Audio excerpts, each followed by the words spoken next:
It's a rivalry that dates back to 1915 between two Dallas area dynasties. TCU and SMU have battled in an annual tradition that has featured some of the all-time greats in college football. Who will dominate the 94th chapter in the battle for the Iron Skillet? It's the Horned Frogs and the Mustangs right now on CBS Sports Network.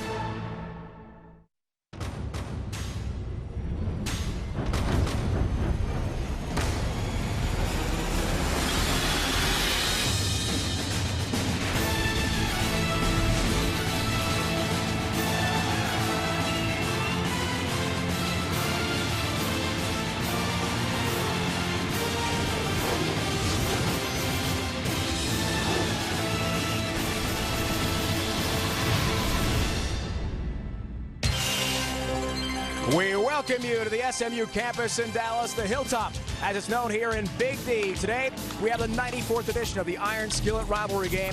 SMU of the American Athletic Conference hosts TCU of the Big 12. It's the DFW duel that started way back in 1915. Hello again, everyone. Welcome to Dallas. So great to have you with us. Dave Ryan alongside Corey Chavis, 11-year NFL veteran. Lauren Gardner joins us in the field in a moment. Corey, you and I on CBS Sports Network last week in Cincy, lucky enough to call the Victory Bell rivalry game. Miami, Ohio, and the Bearcats. What makes rivalry so special? You go back to last week, Dave. I mean, it's all about being nasty. It's about having an attitude. It's about the one-hand catch. It's about that spectacular hit that gets your entire sidelines up and getting ready to go.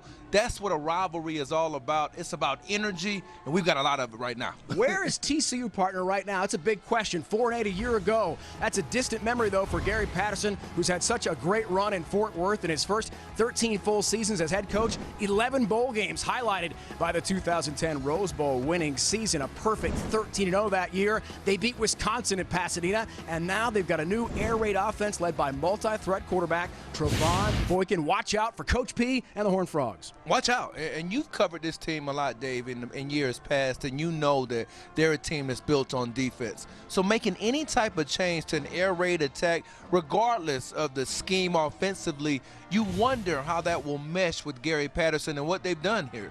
But I believe they have a shot to do really well. A big question in the Dallas Metroplex here and college football nationally. What has happened to SMU? It has been a free fall for the Mustangs. They've been outscored 146-12 in their first 3 games and scored 1 touchdown. It's a program that had made 4 bowl games in the last 6 seasons under June Jones, but after a bad loss at North Texas in week 2, he resigned. So Tom Mason has taken over, former defensive coordinator. We met with him yesterday. He says he wants the full-time job, and he's making a lot of changes.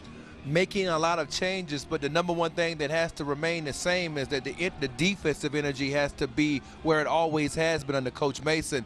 If he can do that, then they can have success. Now down to Lauren Gardner with more on the Iron Skillet rivalry. Well, Dave, the initial contest was TCU's first ever home game back in 1915. But it wasn't until 1946 that SMU Student Council proposed presenting a trophy to the winner of the annual game. And TCU agreed, and they agreed on using an iron skillet to represent the friendship and the hospitality of the Southwest. But Dave, over the decades, that artifact was lost, and the schools decided to resurrect the iron skillet back in '93. And here it is. And guys, it's a real skillet. It's heavy. It weighs about 30 pounds. And no, I didn't fry any frog legs in it this morning, boys. Lauren, thanks. That would be bad for TCU. Only 45 miles separate these two Metroplex rivals behind Baylor with 109 meetings. Longest rivalry in TCU football history. SMU last beat the Horned Frogs in 2011. 40-33 overtime game in Fort Worth. Weather today in the Metroplex, 75 degrees. It's humid. Much cooler than last week's A&M game with SMU, where it's 90-plus degrees. TCU has won the toss, elected to defer, so Jaden Oberchrome will kick off to begin our game today. And he has a booming leg. Huge range as a field goal kicker. Richardson Stafford deep to receive for SMU. Stewart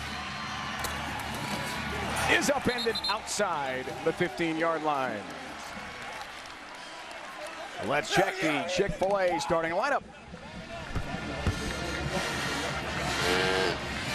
For SMU, starting its 3rd different quarterback in 4 games. First career start for walk-on Garrett Christich from Southern California. He's a junior. came in early last week. The blowout loss to Texas A&M. 137 yards passing, but was sacked 5 times. He told us yesterday in our meeting he's worked for this his whole life. Can't wait for his first career start today against powerful TCU. And will throw on first down. Go route. Derek Thompson incomplete. Not close. A lot of weapons to look for offensively, like Thompson just thrown to a moment ago. SMU has just not gotten the run and shoot to click at all. Darius Joseph, 103 catches last year, second most ever in Mustang history.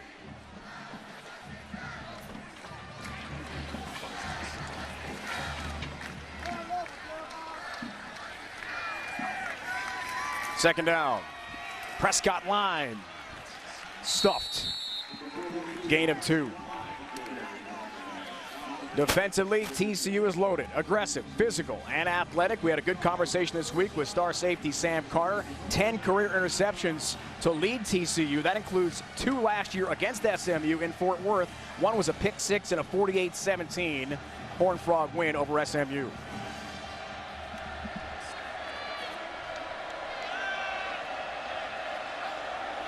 Third down, and flags and whistles first. A false start by number 71 of the offense. The penalty's 5 yards, and it's still third down. Cooper Castleberry is our referee today. Chauncey Briggs, left tackle, sophomore from West Bloomfield, Michigan, outside Detroit, is the guilty party. And that's something they got to correct, Dave. 6 penalties per game. Averaging, they're giving up about 58 yards per game just in penalties. And when you're 0-3, that's a must that you've got to correct that.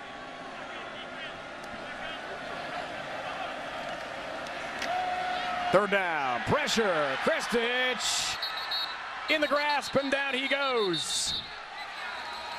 Terrell Lathan got to him first.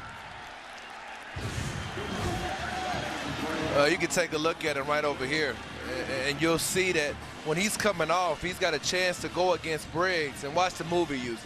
He just bulls him right back into the quarterback. That's just speed to power. You know, you talk about him, and the coaches do. Coach Patterson, they said there's one guy that had a chance to develop into former first-round pick Jerry Hughes. It was him. Jackson Coots is punting. Eccles Looper hit hard. Good field position is coming, though, for TCU. Cameron Eccles Looper on the return.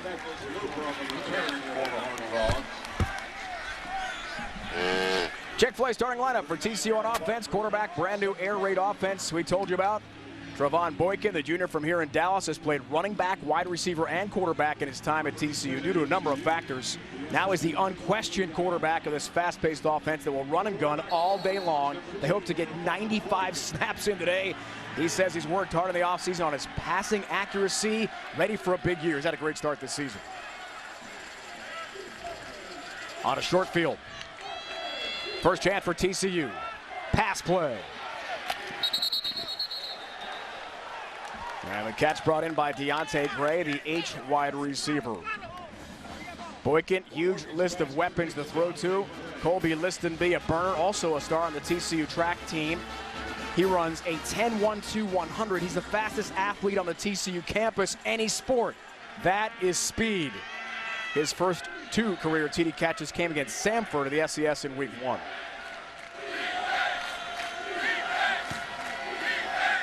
Second and short. Boykin keeps. Boykin first down and a lot more. Come on, Boykin, touchdown TCU. That didn't take long at all. How about 2 plays? 27 yards out. And the Horned Frogs get it going early.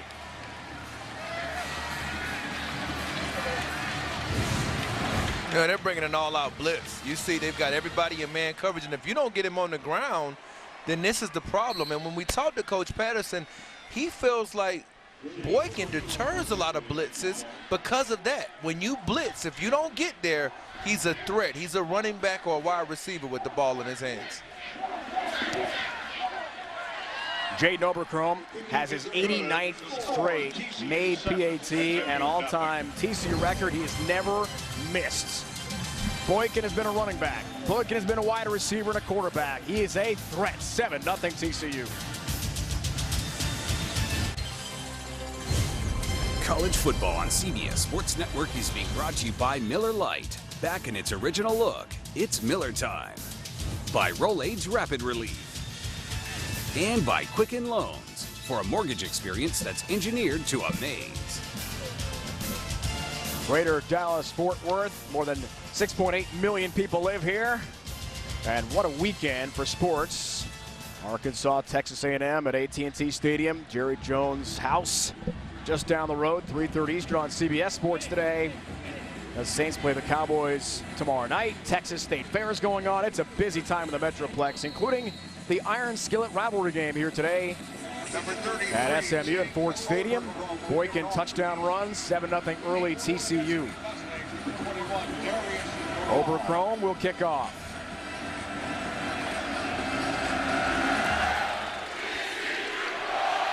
Corral's a deep man this time, and he'll take it out.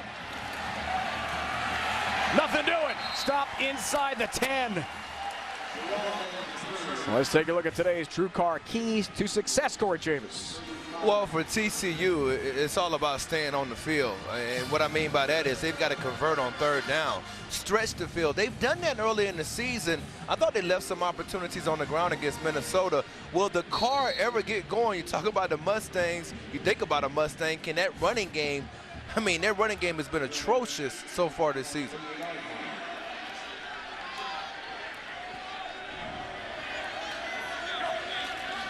Kristich on first down. Poor field position. And the pass over the middle is incomplete. Trying there for Nate Halverson.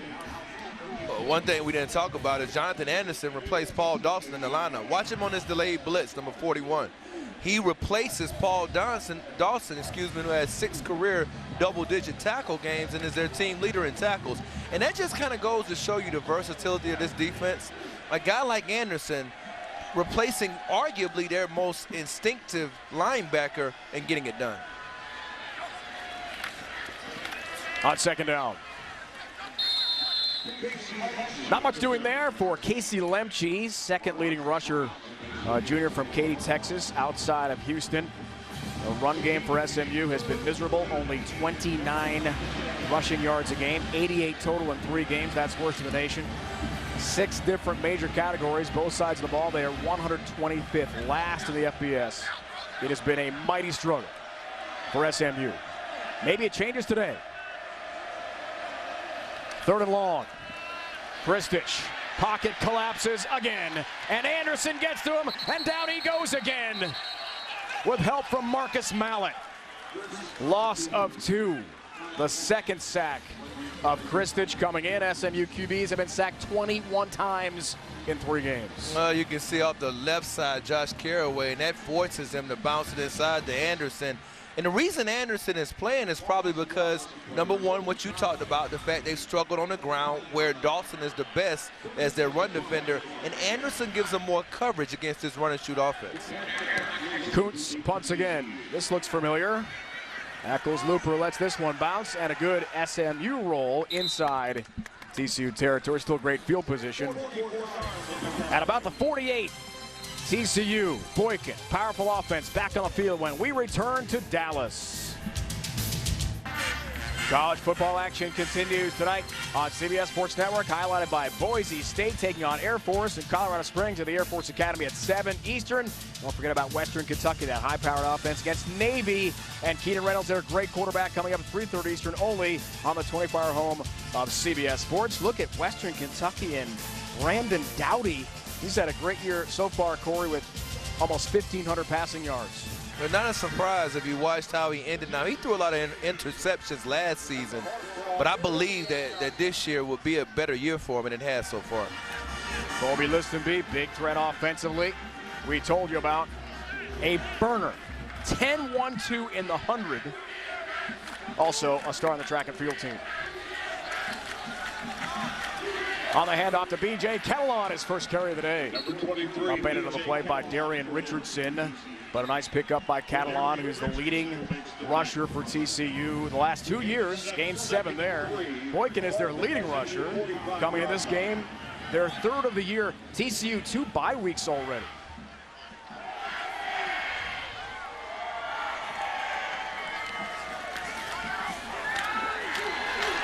On the slant, and a catch made. Dotson makes the play. Stephon Sanders wears the famous number 23 that honors Jerry Levias here at SMU, first ever African-American athlete in SWC, Southwest Conference history, to receive a scholarship. Still very involved in the program. Handoff, P.J. Catalon looks for room left. And the play strung out nicely by Darian Richardson. Had a career-high 11 tackles, 9 solos in that loss to Texas A&M here last week. Gain of 2, second and 8. SMU 36-yard line.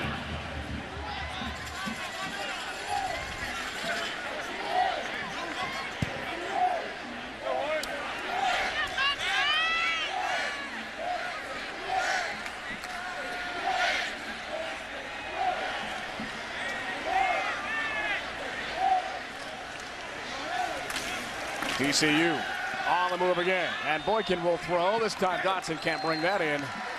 Coverage from Shaquille Randolph. Shaquille had an interception last week against A&M. One of the few bright spots against the Aggies. A top 10 team. Kenny Hill's first career pick on that play. Yeah, it was an excellent pick, and Boykin's got to do a better job on those throws of stepping into it. I think he falls away from some throws. Something for us to look at today. There's third down. Boykin, some time. Now a scramble. So dangerous with his feet. Javon Boykin stretches the play out, rolls, fires on the move. Dotson makes the catch. Sticks route sideline, and a first down for TCU. How about Boykin buying all kinds of extra time, gain of 12? Well, I mean, this is spectacular. I mean, this is the type of stuff that gets everybody excited in the stands, but the guy was already open. So sometimes what you want to do is get to your third or fifth step and just hit the guy immediately. And that's something I've seen as well on tape from him. Sometimes he gets to the top of his drops and scrambles for no reason. Quick handoff, Jordan Moore, jet sweep. Freshman Moore, strung out by Yinga, can't finish. Greenbauer helps make a nice play from his safety spot. Hayden Greenbauer finishes off Jordan Moore. Well, if it's one thing about Greenbauer, he's a finisher. And you said it best, because he won't stop. Now, he's not the greatest athlete, but that's what he does. You'll see him all day long find a way to get to the ball. Pretty active football player. Jordan Moore is a junior from Atlanta. Another track and field star at TCU. This team has speed. On second down, screen play, set up, Gray. Deontay Gray, catch. Deontay Gray getting close. At about the half-yard line. On the tunnel, the junior from Houston had 4 catches against Samford in the season opener. Can really motor, gain of 27. One of those wild card players. You just try to find a way to get him the football a number of different ways, whether that's the fly sweep, as we saw in the first play of the game, where they throw the swing screen to him. They're the rocket. Very versatile, explosive player. Catalon behind Boykin here. First and goal.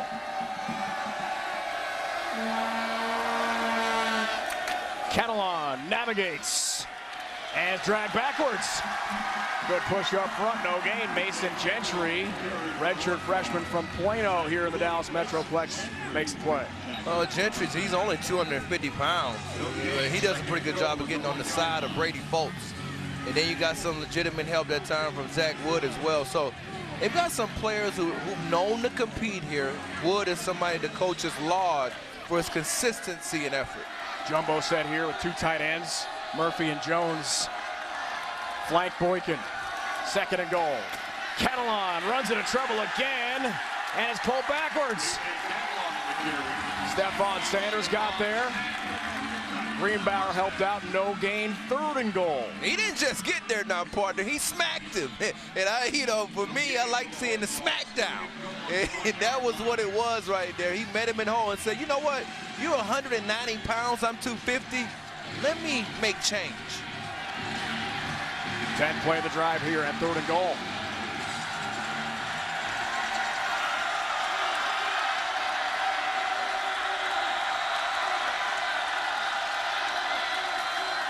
Catalan again. Trouble again. Stephon Sanders. A huge hit. He lost his helmet in the process with help from Robert Seals. Wearing the significant number 23 here at SMU. Honoring Jerry Levias. Sanders has to leave the field, though, for a play. Well, who cares? When you talk about a rivalry, you asked me before the game what a rivalry was. That's a rivalry. The helmet's off. And here we go again. Let's see if he can do it one more time. Going for it, 4th and goal. Gary Patterson wants 6, not 3.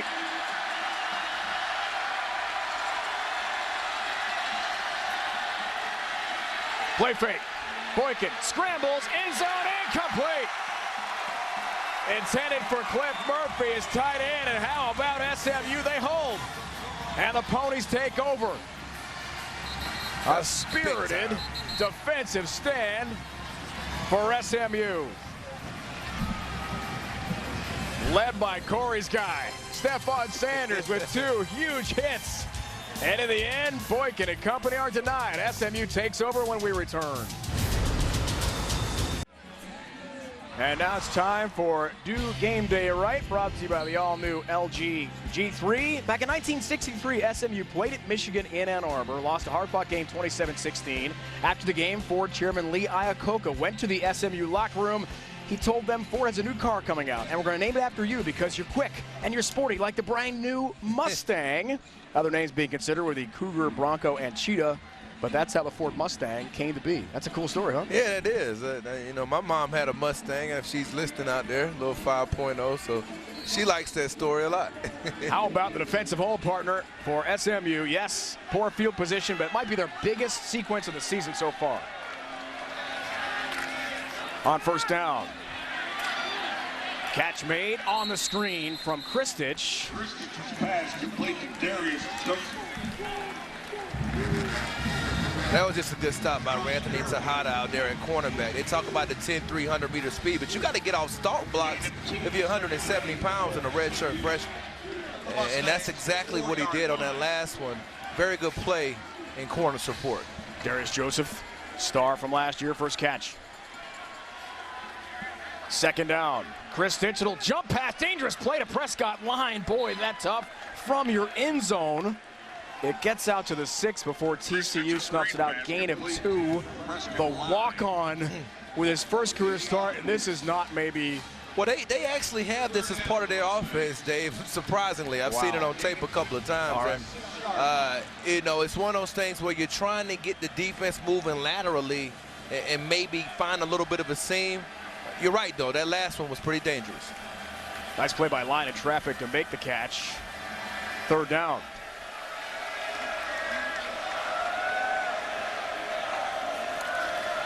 Quick handoff, Lemche lunging ahead, and a great play made by Chris Hackett from his weak safety spot, jumps up and makes the tackle, gain of 2. Hackett had an interception at TCU's last game, a win in Fort Worth at Amon G. Carter Stadium over Minnesota. The problem is you didn't change field position, though. You had the great 4th down stop, and you don't have to go down and score, but you at least want to get a couple of first downs to give you a punter in this case, and you're talking about Jackson Kuntz, a better chance to change the field position. 8 punts last week, 45-yard average for Kuntz against Texas A&M. Eccles Looper goes nowhere near that. And a nice kick for SMU. Back down to Lauren Garner with more on new SMU head coach Tom Mason. And Dave, Coach Mason told us that he's still adjusting to the chaos of the sidelines. The last time he's been down on the sidelines was when he was a defensive coordinator at Nevada. And today, guys, I see him trying to strike that balance, fidgeting with the headset a little bit, but trying to make sure he's on the sidelines, focusing on his offense as well as his defense. That's not easy, Lauren. A couple times last week, he was talking to the defense. He's still active defensive coordinator, as we talked about, and lost track of how quickly SMU was going 3 and out, which happened a lot against the Aggies in that one-sided loss, 58-6. Just getting himself together as the new head coach here, replacing Jude Jones. On 1st down, B.J. Catalan looks for room right, has some, and eventually escorted out of bounds there by Darian Richardson. Run out of bounds by Darian Richardson. Gain of 7 away. Yeah, watch what they got over here. You got Cliff Murphy, and that's the guy that they're running off of right here when they're running these stretch plays. And you can see him open up the hole over there. 288 pounds. Only 2 wideouts here, Corey, in this set. 2 tight ends means a Catalan run. He looks for room off left tackle, and Yinga says no. Jonathan Yinga from the Dallas area. Brother Yuri was a great linebacker. Eventually played in the CFL for June Jones. We saw the Yinga brothers meeting with Tom Mason yesterday, and boy, they looked apart. Those guys are huge. They really do, and they love him. And then that's one of the reasons why he's one of the first candidates to get the job. The players love Coach Mason. Calls himself a player's coach, and he does want the job. We'll see if he gets it. Interim tag, not only easy, keep the job. Here's second down. Boykin, no pressure. Go route, Dotson knocked aside. Shaquille Randolph at 6'4" goes up, makes a nice play, but he comes up limping a bit and will hobble to the sideline. That's a big-time play now, Dave. I mean, now we've seen that a couple of times last week against Texas A&M. After giving up a big play, he made a play just like that. And that's an excellent job by our crew showing the length of Randolph. Could be a key loss. He's replaced by Jesse Montgomery. Third down. Boykin against some time, scrambling. Trevon Boykin loves to run. Will get a first down with a nice cutback. And avoids a big hit. Montgomery just in for Shaquille Randolph. Help polish him off along with Darian Richardson. Gain of 16. Well, I mean, he's not staying in the pocket long. And I know that they've talked about the improvement as a passer, but this is pretty much what he's going to the first sign of trouble. On first down. Run goes left, first carry of the game for Aaron Green.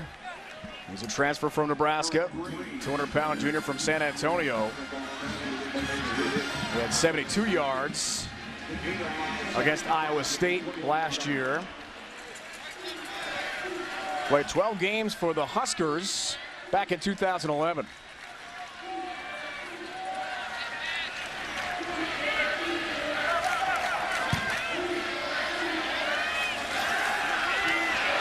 Boykin flush, Boykin taken down from behind by Zach Wood. A big defensive play for the junior from Rowlett, Texas, northeast of Dallas. Well, only had 1 sack last year, none coming into this game, and this time he just runs right by Joey Hunt.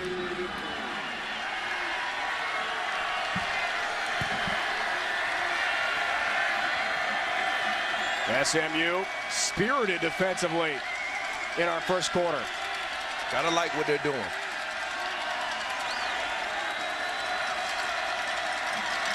Third down. Boykin on the drop. That's going to be out of bounds, incomplete. Jawan Story, but transfer from Florida, is out of bounds. You can see the timing just a little bit off. It wasn't a bad throw by Boykin, but he took him out of bounds. And that was an excellent job, I believe, over there by Montgomery of playing field position. And now Oberchrome having a chance to come in here and hit a 45-yarder with that great range he has. He's 5 for 5 at field goals this year. Gary Patterson told us this week in our conversation the junior from Arlington can kick it as far as 67 reliably in practice. From 45. Missed it. No good.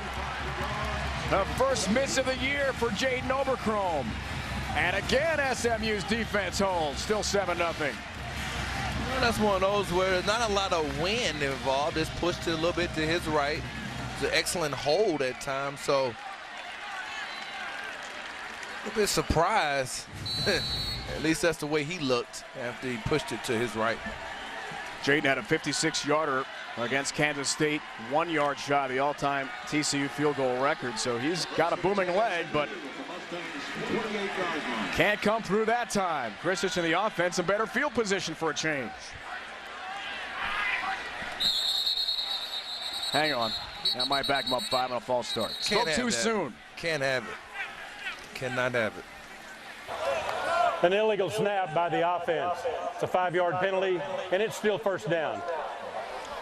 Taylor Lozecki, the junior from Frisco, Texas, in the Dallas area.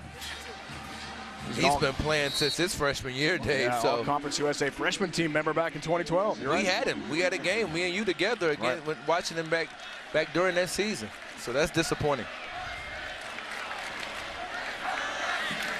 On 1st and 15, Chris Digital time over the middle. Joseph makes the catch. Darius Joseph on the move, hurdling tacklers. Goes up high over Anthony Tejada. And Darius Joseph shows us why he had 103 catches last year for SMU, gain of 25. Well, that's not an easy throw because it's coming back towards the quarterback and crossing the field.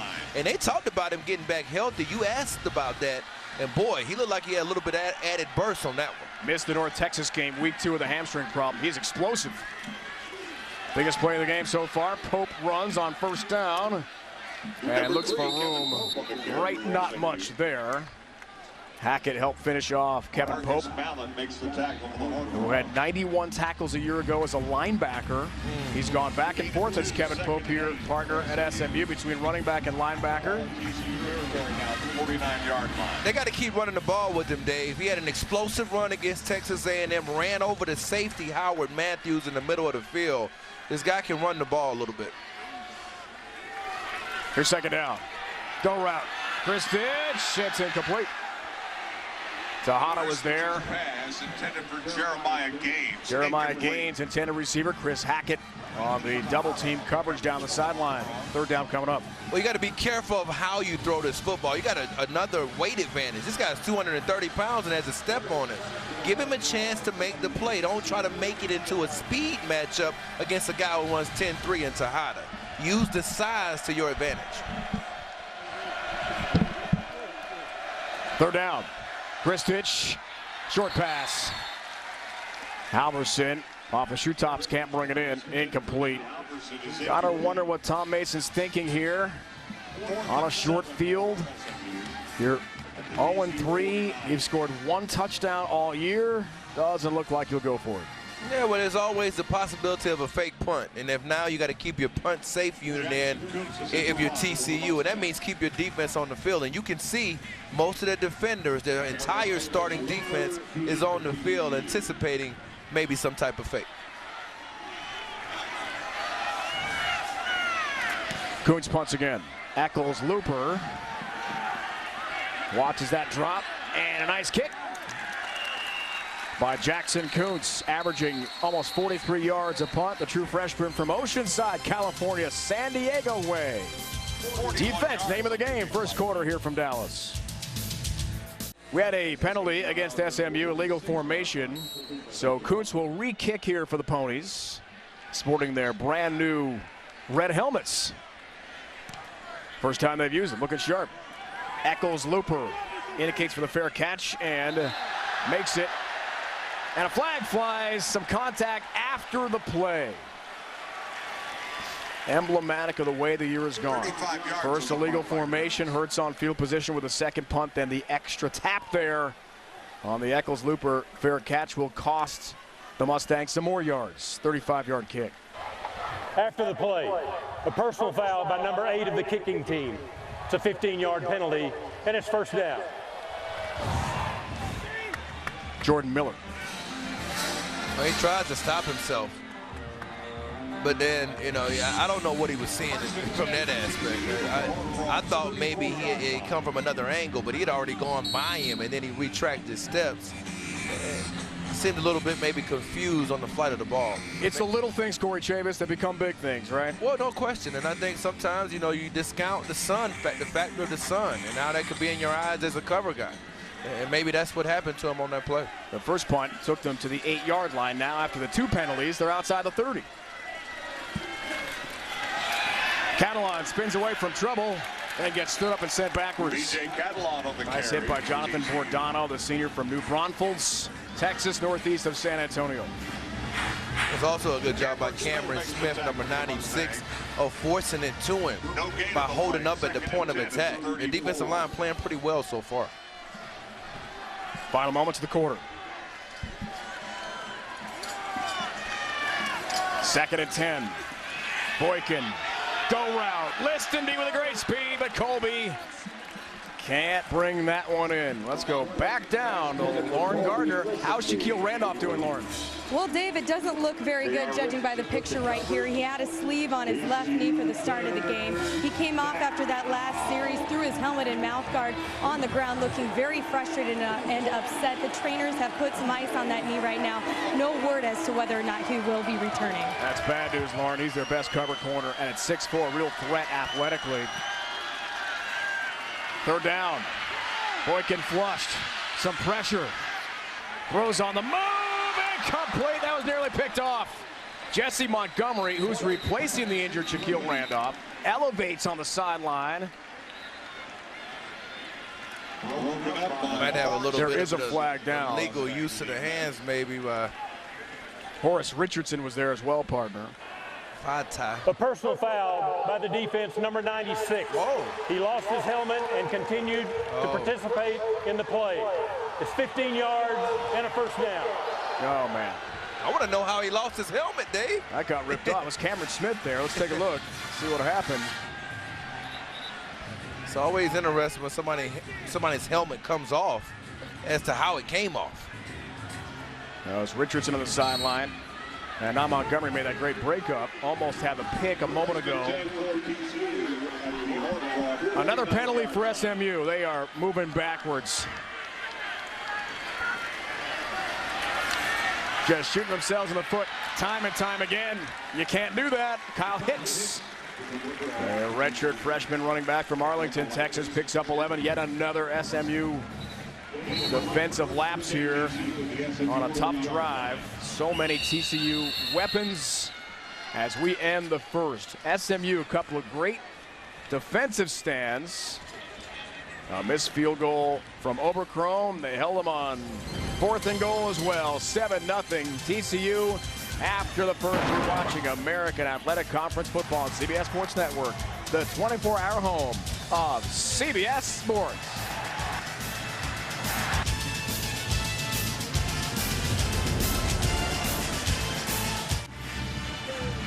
Today in college football, coaches from all over America are wearing a patch on their left arms to support Coach to Cure MD, a national charity project raising awareness for muscular dystrophy, the most common fatal genetic disorder among young men. To learn more about Coach to Cure MD and how you can help those battling muscular dystrophy, please visit www.coachtocuremd.org. Well, I like the approach by TCU here. They go into an inverted bone formation. They've got a number of different guys in the game. Aaron Green, Travaris Johnson, Kyle Hicks. They're trying to get the run game going, which I think is a good idea. Starting the second quarter.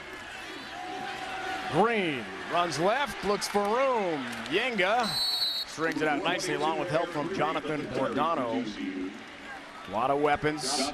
Catalan, Hicks, Green, and Johnson, all very speedy.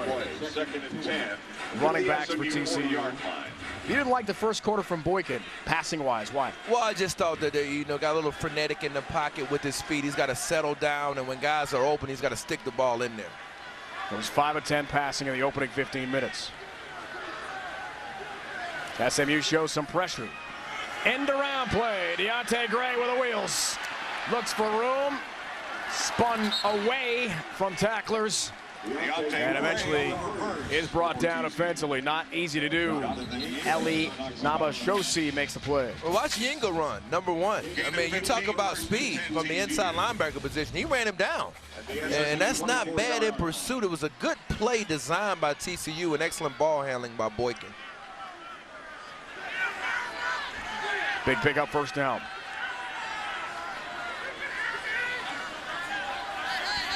Green lone back here behind Boykin.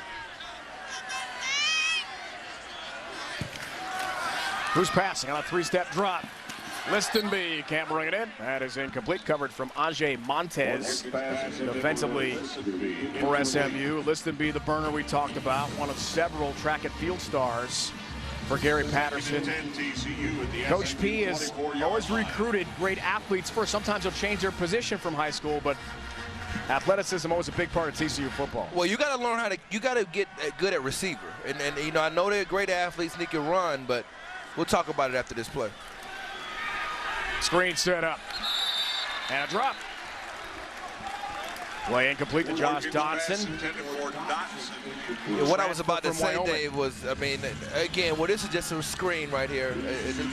And it looks like they're faking it to one side, and then you're getting a good pursuit angle by Seals, who's not bad in space. But they got to get some timing in the passing game if you're going to compete with these other teams in the Big 12 moving forward. SMU has played a very good defensive first half to date. This is impressive. The team has just been blown out of the water 3 straight weeks. Third down. Boykin, time. Boykin over the middle. That's brought in. And a catch made near the 10-yard line. It'll be first down. David Porter brings it in. Well, they're just going to sit him down over the middle of the field, and he gives him a clear target, and he led him well on that pass.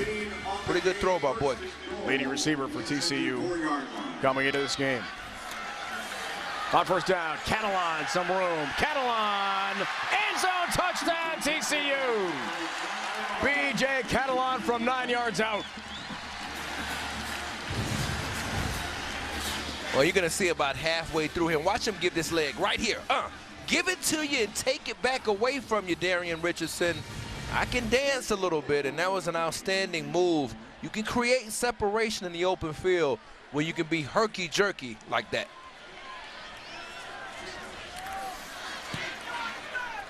Oberkrum has another PAT. He's never missed in his career. 90 in a row, a TCU record. They're also celebrating B.J. Catalan's first touchdown run of the game. 2 TDs on the ground for the Horned Frogs so far. Tuesday at 10 Eastern, it's a sports conversation unlike any other as elite women at sports provide a new voice for all the trending topics. Don't miss the groundbreaking premiere of We Need to Talk, Tuesday at 10 Eastern, only on CBS Sports Network, the 24-hour home of CBS Sports. Contributors will include NFL Hall of Fame broadcaster Leslie Visser, 4-time gold medalist Lisa Leslie, and Summer Sanders. We can't wait. Pretty interesting, man. You're gonna be all over that, I know. The Tuesdays, though, you're probably up watching some tape. Always watching tape during the week, partner. I love it, man. Getting ready. You're a tape connoisseur. Every week we come in, I know that you've already seen just about every snap for both of these teams. I love it. Aaron Stafford deep to receive the kick from Oberkrum. Third different return man for SMU already today. Stafford from the 10. Looking for blocks, looking for room, and play is snuffed out outside the 20. Chavis's choices. Defensive front TCU, they're stout. They are, and this is Davion Pearson, who we haven't seen much early today. Watch him on this, what we call a TE stunt. It's a delayed, and he comes around late, showing he can wrap pretty tightly. It's a guy that wins at the point of attack, and here's Chucky Hunter. 750-pound squat twice. Look at it right here. The hands, throws him off. Then I'll force the fumble by being active. 2 good interior linemen for the Frogs. SMU back on offense. It's Kristich on the roll right. The walk-on from Southern California looks for Joseph. It's incomplete. Sam Carter on coverage defensively for TCU. Second and 10 for SMU. You think about Hunter and what he can do. I mean, I've seen him walk NFL draft picks into the laps for quarterbacks. Talk about Trey Turner last year with LSU. Impressed with how he played in that game. Pearson as well. That's when they first caught my eye. When I went to that game, LSU and TCU. And these 2 guys can be disruptive and open up everything for the defense. Kristich second down. Quick throw, Halverson has the catch. Nate Halverson. Touchdown this year. The only touchdown that SMU has scored in a loss at North Texas and Denton on a Hail Mary, the last play of the game. SMU has not even attempted a PAT this year because there was none needed. And that loss to the Mean Green. That's the only touchdown of the year. It's hard to imagine. Well, they've got to try to work Joseph right here, number 18. They've got to try to get him involved on third down. He was a third down weapon for Gilbert a year ago.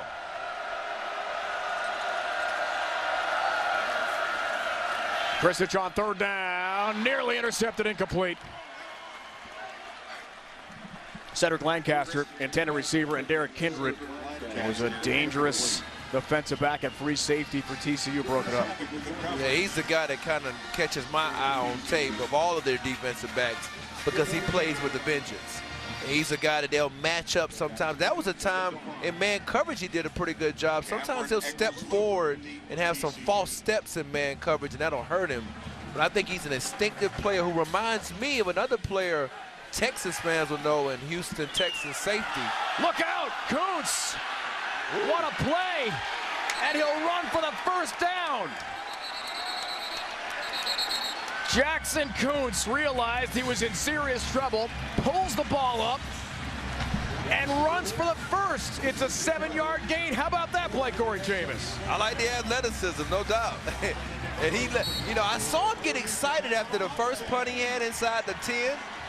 And he's one of those guys that's a little bit of swag, only 167 pounds. And people always talk about having some energy and confidence, and that'll give your team some life when you're down by 14. Dominic Murka finally made the play on special teams. How about SMU? That was wild. Kristich on first down. Lemche gets the carry up the middle and a couple. A nice meeting yesterday with Garrett Kristich from Carlsbad, California. He told us yesterday he lived in Dallas a couple years when he was in grade school. His dad got a job and got transferred to the Dallas area, so he was familiar with it when the recruitment process went up. He was a walk-on here, thought about North Carolina, Virginia, and the Ivy Leagues. He's a great student, 3.96 GPA. On second down. High ball brought in. Good catch by Cedric Lancaster. And they're having 4 quarterbacks, Corey, this year. Burcham out for the year with an elbow injury. Surgery possible for Neal coming up. Castle started last week, was benched early. Matt Davis, the A&M transfer as well. I won't be surprised if you see 1 or 2 of those guys again, maybe even today. I think so far Kristich has been a little bit high with some of his passes, not as confident on timing. Kristich with some pressure coming. Pass over the middle, brought in. Lancaster, Cedric Lancaster on the crossing route. It's the first third down conversion of the game for SMU. They've been 0 for 5. And how about the Ponies moving the chains? Gain of 20 into TCU territory. Well, they're trying to match up those safeties one-on-one. And this is a situation where it's Sam Carter. And this is a mismatch. Carter's not a great man-to-man cover guy against a wide receiver. So an excellent play design by SMU. Here's first down. Kristich airmails that ball. Halverson climbing the ladder, cannot bring it in. Well, that's what I'm talking about. I said earlier before that snap, he's been a little high. And if you can't complete those passes, that'll void those nice passes he's throwing in the middle of the field. And you've seen it a little bit from both quarterbacks today. And that's something you have to do early in games. Now you're starting to get deep in the second quarter. You have to settle down when you're throwing outside the numbers. He had 1 rep with the top 2 offensive units in training camp. 1. Second down, Kristich scrambles, making something out of nothing. A nice run for Kristich just outside the 30-yard line, finished off there by Anderson. Jonathan Anderson, the middle linebacker, 4-2-5 set for TCU. Well, this is one of the things that he did a lot last week when he got into the game. When he saw any type of hole, he would run the football. He provided some energy in that aspect because he's got pretty good mobility at 199 pounds. Now, he will run himself into some sacks. So let's see if that happens as the game wears on. Ran for 33 yards last week against A&M. On first down, over the middle again, Lancaster makes a nice catch. Finished off by Kindred, gain of 11, SMU on the move here. Well, it's the same drive route concept again, except this time they're taking somebody to the flats and bringing him on an inside route. So still confusing that interior coverage. And those safeties are having to match those routes. If you're going to keep Carter and Kindred on the field, they got to cover these slot receivers.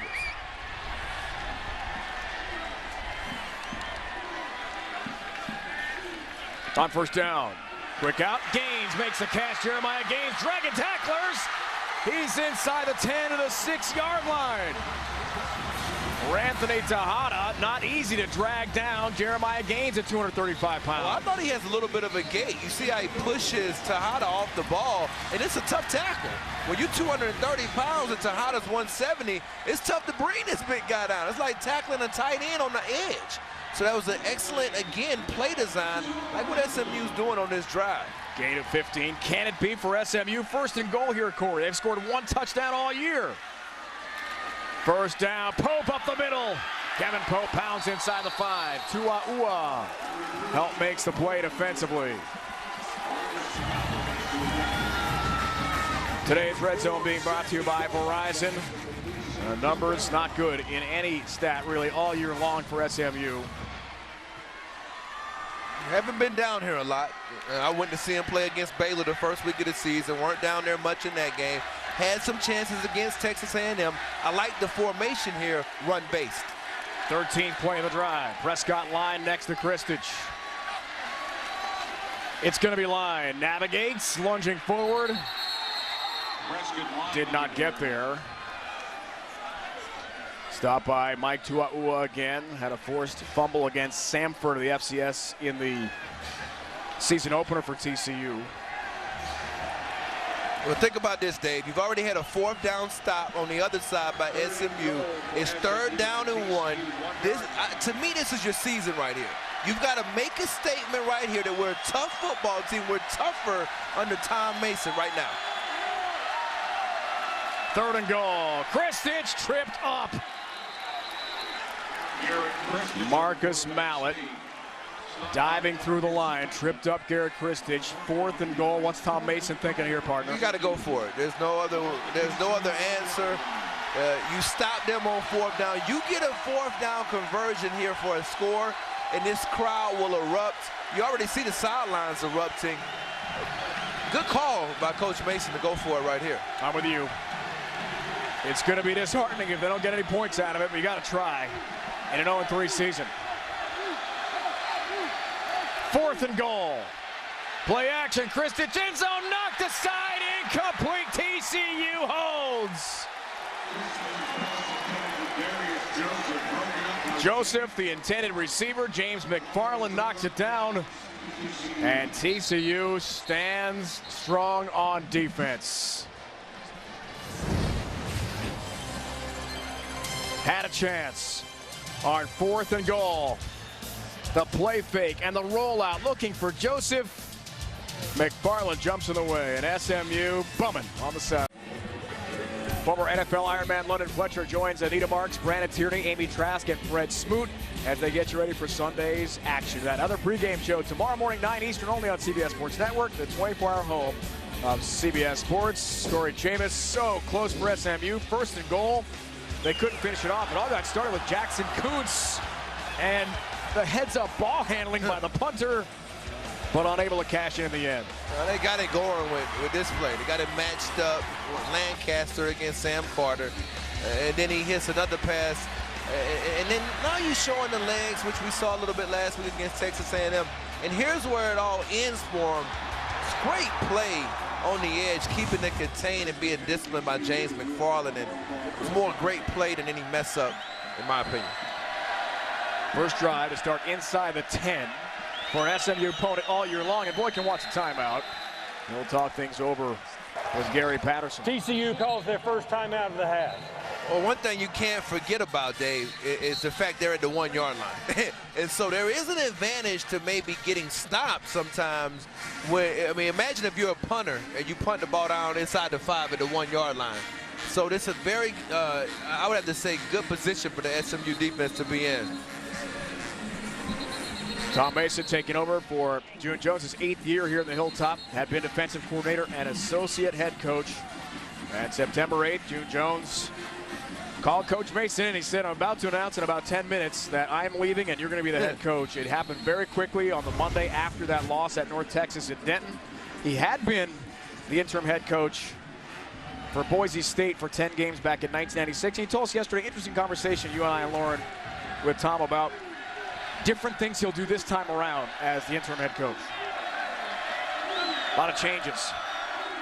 Off the timeout, play fake from his end zone throwing and complete. Listenby brings it in. Ajay Montez on coverage. With more on Coach Mason, back down to Lauren. And Dave Mason heated up on the sidelines there after his last series. His defense, he was talking to them. He was on his knees, really on the grease board, yelling at them, questioning if they care and asking, do you want me to come out here and play for you guys? I think they care, Lauren. It's been a spirited effort. You're right about that. Got to keep it going. Catalan carries. Room left with a flag down. Montez makes the tackle. Let's check out the marker here. And it looks like a hold against TCU. With the tackle. Holding by number 74 of the offense. The penalty's half the distance to the goal, and it's still second down.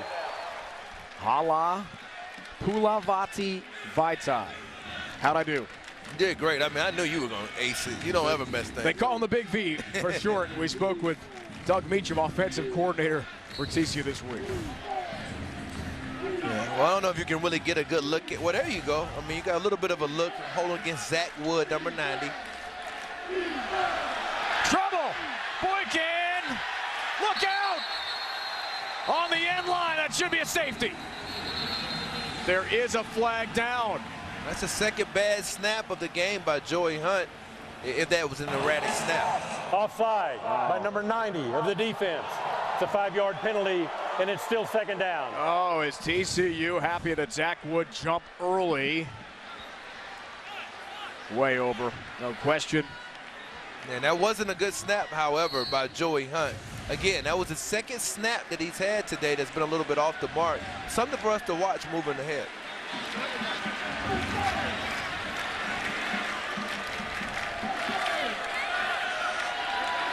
Buck Jones in motion.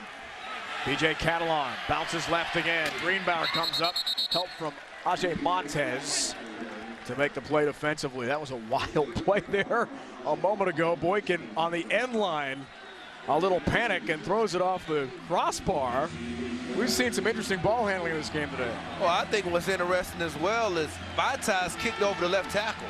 And they've got Joseph Noteboom at the right tackle position. So find out what's going on with some of the movement on their offensive line. Big play, third and short. Boykin, quick pass game. Listenby makes the grab, will be a first down. J.R. Richardson bumps him out of bounds. Junior from Baton Rouge, Louisiana. Gain of 5. Chains move for TCU. And the reason I brought that up is because that's sometimes why you get those penalties when you're changing positions in the middle of a drive.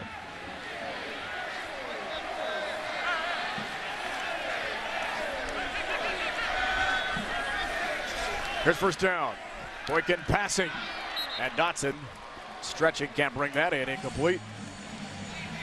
I like the way the SMU secondary is moving some things around, disguising some coverages, giving them some different looks. They're not just playing man, they're not just playing zone. They're doing a lot up front in terms of the movement with their linebackers and 3-down linemen. Had an excellent game plan today and have executed it to perfection to me at times. Second down, Boykin lots of time. Crossing route brought in. Slanina has his first catch of the day.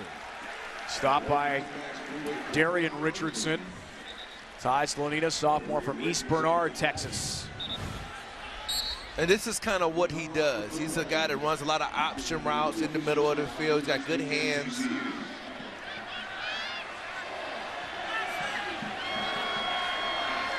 There's first down. Boykin fires. Story makes a catch and spins away. That's a little bit more. J.R. Richardson against Jawan Story, the junior from Brooksville, Florida. And a transfer from the Gators in the SEC. Well, this is the first drive that he's gotten into a rhythm so far. From a passing perspective, getting the ball out on time. You're right, looks comfortable for the first time today. Little end around play. They'll try Kyle Hicks, who gets physical. Wow. Nick Horton, the collision.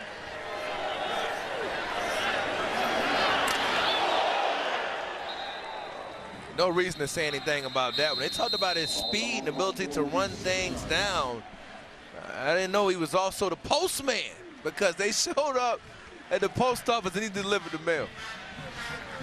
Timeout called by SMU. We'll take one as well. 14-0 Horned Frogs making the 45-minute drive from Fort Worth.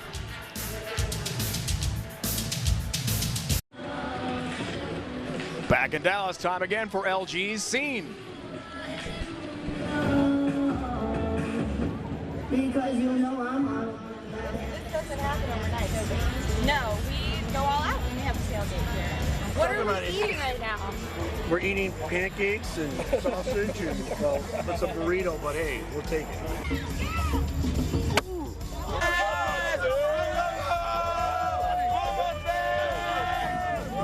Well, it doesn't look like I have a future as a cornhole champion, but I had a great time. I will say, guys, that was my first ever 8 a.m. tailgate and the best dressed fans in all of college football. And it looks like the party moved out here to the south end zone. How about this hill right here, guys? I think it's a playground for every child here at the stadium. Very unique setting, isn't it, Lauren? Yes, it is. Here at Ford Stadium on the SMU campus. Little neighborhood sort of stadium here. Just a beautiful setting in Dallas. A lot of kids rolling down that hill, having some fun, watching college football as well. Catalan on the carry off the timeout call by Tom Mason for SMU. There they go. The tailgaters are following Lauren around. They follow her from out of the stadium into the stadium. Pass brought in. Running free. And then lost the ball. But was he down is the question. Deontay Gray hearing whistles. And I think the knee was down, and this could be worth a couple looks. It was grabbed by Darian Richardson. Deontay Gray, as his knee went down, the ball came loose. Let's check it out.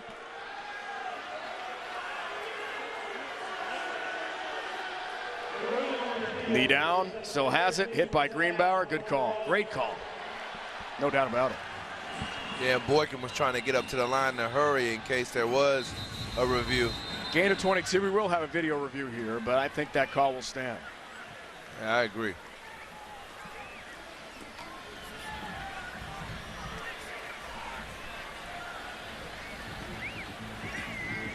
Deontay Gray's a weapon, partner. He is speedy. They just wonder, can they continue to get him involved up the seams? And that's what that last pass was. You find him in the seams and you get him in the open field and allow him to use some of that great speed. And remember, this is a guy that was playing cornerback last year when Jason Verrett got hurt. He went outside and did some lockdown duty at corner. He's also played running back. Tremendous athlete. I think a guy that, in my opinion, has a chance. The play is not being challenged.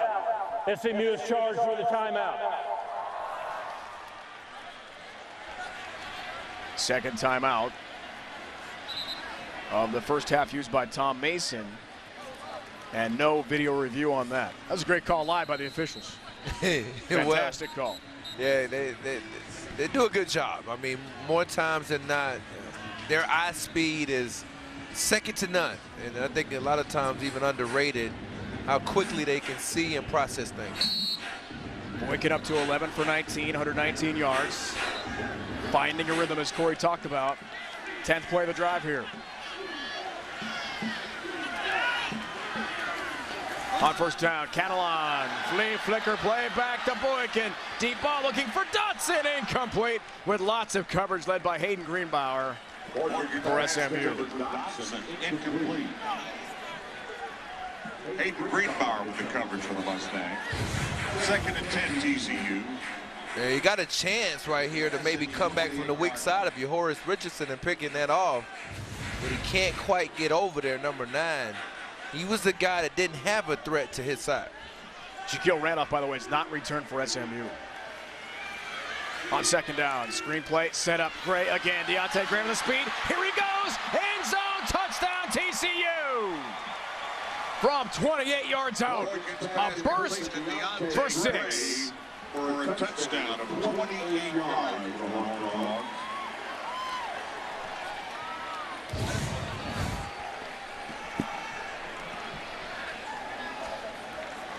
And normally when you end up having these types of scores, there's some good blocks downfield.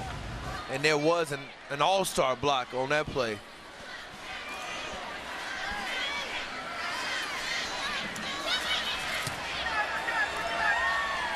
Oberkrom has another PAT for TCU. Deontay Gray Jr. from Houston had a career best 4 catches against Samford in the opener. That's his first career touchdown. On the screenplay from Boykin. Coming up on the Verizon Halftime Report, Adam Zucker, Brian Jones, Spencer Tillman from our CBS Sports Network studio. Scores and highlights from today's action in college football. First half highlights and stats as well. A lot of games going on nationally to keep our eyes on. How about Brett Hundley and UCLA the other night in Tempe as they crush Arizona State? I've got on my upset special list 2 right there, Corey Chavis. NC State and Raleigh, Jacoby Brissett beating Florida State, ending the 19-game win streak. Cincinnati at the shoe to knock off Ohio State. Yeah, you've been talking about that one all week, and my question about the Cincinnati thing is the offensive line. I mean, you got Joey Bosa, Noah. I mean, you got a lot of players up front from Ohio State that can get after the quarterback. One of the nation's top defenses. Be interesting. Stafford to return the overthrown kick. Aaron Stafford has a little room. Nice return. Scampers across the 25-yard line out to the 27. We should mention USF from the American Conference tied at halftime with 19th ranked Wisconsin. 3-3 right now in Madison. That doesn't surprise me. I mean, because South Florida can play defense, and Wisconsin, you would think that running game might get going, but their passing game is still anemic up to this point in the season. They've got to find somebody to stretch the field.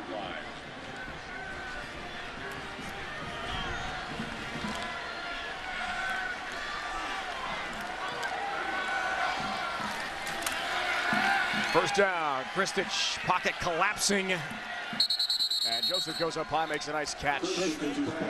There is Joseph. Anthony Tejada wrestles him down. Well, with one timeout left, you wonder how SMU was going to manage this drive. They got 5 yards on first down. And here you're probably going to get some more zone coverage from TCU because they've got their safeties over the slot. So do you want to try to hit these inside slot receivers to keep this drive going? Second down, shotgun again. Joseph again brings it in. Carter near him. Comes to bring him down along with help from Marcus Mallett defensively. Another physical defender for TCU. Second on the team with 18 tackles coming in. Yeah, well, the one thing about it, they're going to show their hand pretty much in the secondary. And you're going to see your matchups early of your Kristich. On first down, Kristich, deep ball again, brought in by Derek Thompson. Bumped out of bounds by Chris Hackett. Thompson, a real weapon for SMU, trying to get going here with a run and shoot. This is just what they call a smash 7 combination. And that's a corner route from the slot, and the outside guy runs a hitch. And there's a lot of pressure on Hackett to get over the top because Kevin White doesn't sink underneath to help him out. SMU rolling here. On first down, Chris in some trouble, down he goes. And I like what Chris Bradley has done today, the true freshman, 6'2", 255 pounds, running off the field right there. He's one of their best inside pass rushers. He may be better than those other 2 guys we talked about earlier, Hunter and Pearson. A lot lighter, but he's active, and he plays bigger than his size. Chucky Hunter, 2-time All-Big 12 pick. He's a good one up front. You're right. They've got some strength, aggressiveness, defensive line. Second down. Kristich, lots of time. He fires to Joseph and brings it in. Was he tackled? No, no whistle. Darius Joseph lunging. Touchdown, SMU. On a wild play. Tejada thought he had him down. If it stands 36-yard touchdown. Well, that's an excellent route. He's on top. Does the knee hit? It does not. The elbow is the question. Wow. What a wild sequence for Darius Joseph at SMU. Mallett slow to get up. That's bad news for TCU. It's the second touchdown of the season scored by the Mustangs. Well, you got some decisions to make if you're TCU. It comes down to how are you going to handle these slot receivers? And now we're going to get a review, I guess. But how are you going to handle these slot receivers? I talked about it at the beginning of the drive, beginning of the game. And what I mean by that is, well, if you've got Derek Kendrick, if you got Sam Carter and these guys, And here's another shot of the replay. Let's see if his elbow is on the ground. I can't see his elbow there. That's and the because look. because it's not irrefutable, if you don't have another angle. Check the elbow, folks. That's the big key. Can you see it? No. It's the left elbow is the question. Still if can't see down, from that angle, which means that the touchdown will stand. Right, here we go. Left elbow. This will be the angle to look at. Up, arm down. Yeah. That may come back. Yeah, that may come back because the arm hit. That means he's down on the field. Yep, right there. There it is. Very clear look. It's going to come back, partner. And what a shame to take a touchdown away from SMU, a program that has struggled so mightily on offense all year long. Only one touchdown. Only a total of 12 points on the year. And this is going to come back. Well, they still needed that play, though, Dave, because it lets them know that they've got their playmaker back. Joseph looks more explosive today than in weeks past. They've got to get some production from Derek Thompson, who's been quiet up to this point. But right now, they've got something going with these slot receivers. Don't worry about what didn't happen. What's going to happen moving forward? You got to continue to find a way to get the ball to your number 2 and number 3 slot receivers. Joseph, real threat. As we told you, 103 catches last year when Tom Mason was defensive coordinator for June Jones. Another look, very clear, left arm, the entire arm, the elbow is going to hit on a wild play on top of Ranthony Tejada. And that means he is down. He also might have stepped out of bounds at the 5-yard line on the way to the end zone. So a couple things to look at, but definitely the arm hit. And Joseph's been bothered by a hamstring problem. Missed the North Texas game week 2 in Denton. For SMU, they need him healthy as a real weapon. Well, last week he was open on a couple of wheel routes down the field, and they missed him. They didn't find him in the seams a couple of times, and now showing today what he has. After review, the runner's elbow hit the ground at the 30-yard line. Therefore, it's third down at that spot. Third down.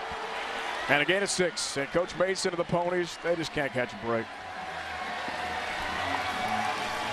Yeah, well, a lot of times 0-3 teams remember the last play. Got to forget about it, and you got to move on to now.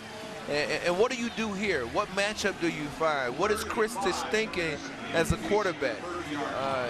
And it looks like early indications are right here. You may be getting some zone coverage. Let's see if he can find a way to attack it. That's a big key here, partner, as well, that SMU has already burned 2 first-half timeouts. Only 1 remaining. Just over 2 minutes left in the half. That could come back to hurt them. Let's see. Third down.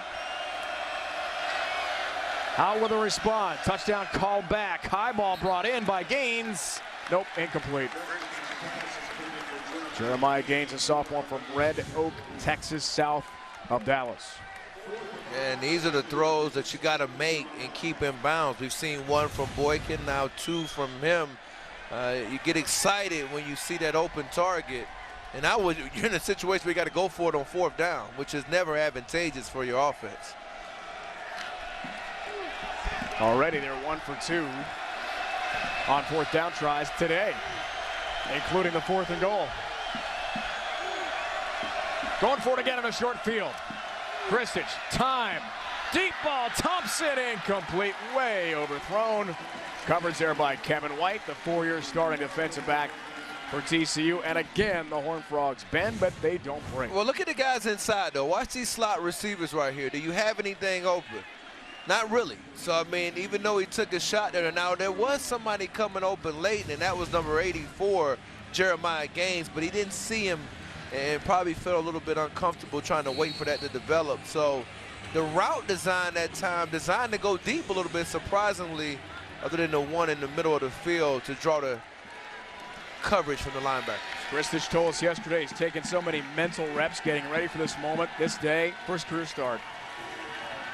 Not easy against TCU's defense. Boykin runs on 1st down. And Greenbauer, step for step with him, escorts him out of bounds. Boykin, outstanding running quarterback. Only player in TCU history, 100-yard running game, 100-yard receiving game, and a 200-yard passing game. Played multiple positions, sharing the job last couple years with Casey Paul Hall. Catalan Second and short, B.J. Catalon off to the races. Big pickup. Finally, Ajay Montez helps wrestle him down, but a big gain for TCU with more than 90 seconds left in the half and 2 timeouts. And continuing to hit that inside zone. Right back to it. Catalon. Plenty of room, second level and beyond. Greenbauer finally makes the play defensively. Big Court makes the tackle. Gain of 15, first and 10 TCU. And with 2 timeouts, that's the reason why they're able to continue to run the ball, Dave. 15-yard pickup.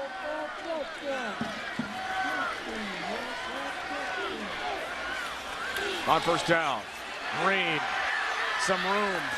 Richardson strings it out nicely and makes the play defensively for SMU. And think about this drive. You start off with a quarterback draw with Boykin, and then you come back with 2 runs to Catalon. You just had another run off of left tackle, that time by Green. They've been running the football. This is the first time they've been in any type of empty spread in this entire drive. 2 timeouts, a minute left in the half. Boykin passing. Gray makes another catch and is wrestled backwards by Ajay Montez. Deontay Gray actually started a game last year in the secondary for TCU. A timeout called. TCU calls their second timeout of the half. 30-second timeout. 1 timeout remaining for Gary Patterson. Devon Boykin's first half. Corey, how do you evaluate his play? I think it's been a little bit up and down. On this part is always impressive. He's got major bursts, and you saw that they ran an all-out blitz. He found a hole and made him pay. And here, I just didn't think he was really waiting for routes to develop sometimes. And you know, because he can do it with his legs, had some success there. And it's just a receiver rocket screen, and it's a rocket. Deontay Gray, he is a rocket. Finding another one of those design plays. So the numbers look a little bit better to me than he's played. He's a weapon that can get it done, as you've mentioned all day, in a number of ways. Still has a little ways to go as a passer. TCU's leading rusher and passer coming into this game. Off the timeout. First and goal. Boykin, quarterback draw. Boykin, touchdown, Horned Frogs! His second rushing touchdown of the day from 8 yards out this time. Another 6 for the visitors. Give Joey Hunt and Jamel Naff credit up front. They were able to hook Darian Wright, number 54, and that opened the lane. And then he was able to find it. And you can't give him lanes inside. And when you do, he's on the sideline celebrating. Looks like he runs in that 4-4 range to me. He'll have a shot to play on Sundays, whether it's at quarterback or another position. Jaden Oberchrome extends his PAT record at TCU. 92 in a row. Made by Oberchrome, and a 28-0 lead here. Boykin's story so interesting. A redshirt in 2011. And 2012, a 4-0 start for TCU. Playing running back. Casey Paha got hurt the Iowa State week when they were in the Big 12 for the first year. Coach Patterson said on Thursday, you are starting against Iowa State. He had 5 turnovers, 3 picks that game.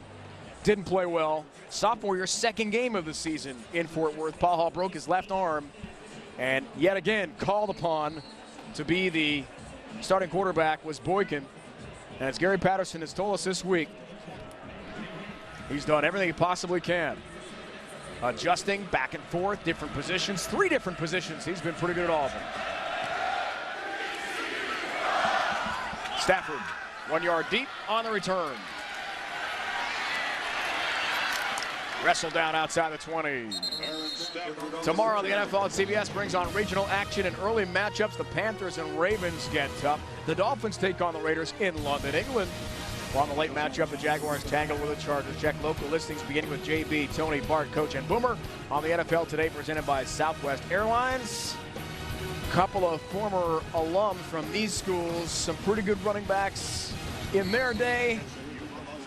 Daniel Tomlinson and Eric Dickerson are pretty great in college too. Dickerson holds all the SMU rushing records still. I want to see that Carolina-Baltimore game. That's what I'm going to be watching. Prescott line. Carries on first down. Not much there for Prescott. Hit by Cameron Smith.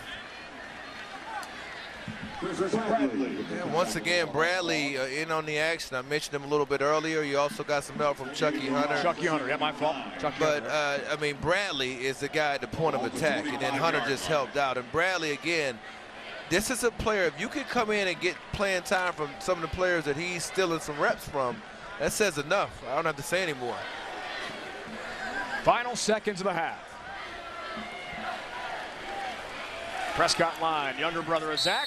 Second all-time in SMU rushing history. Now the practice squad of the Minnesota Vikings ends the first half. That's the end of the second quarter.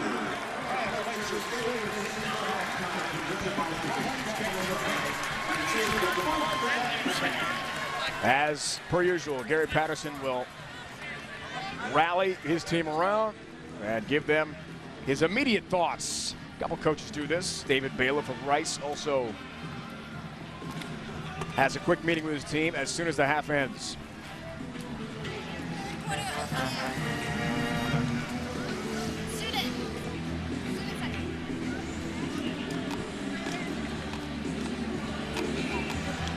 SMU came close a couple times, driving on Coach Patterson's outstanding defense.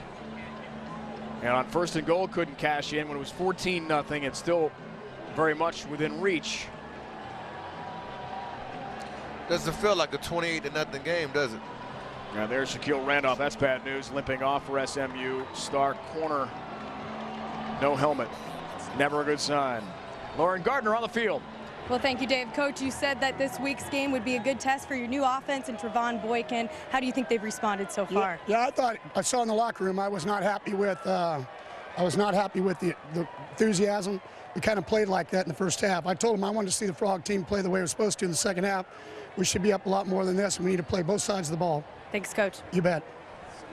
Coach Patterson, Lauren, thank you. End of the first half. It is 28-0 TCU, hoping for a 3-0 start to the 2014 season. You're watching college football on CBS Sports Network, the 24-hour home of CBS Sports. The Verizon Halftime Report is next.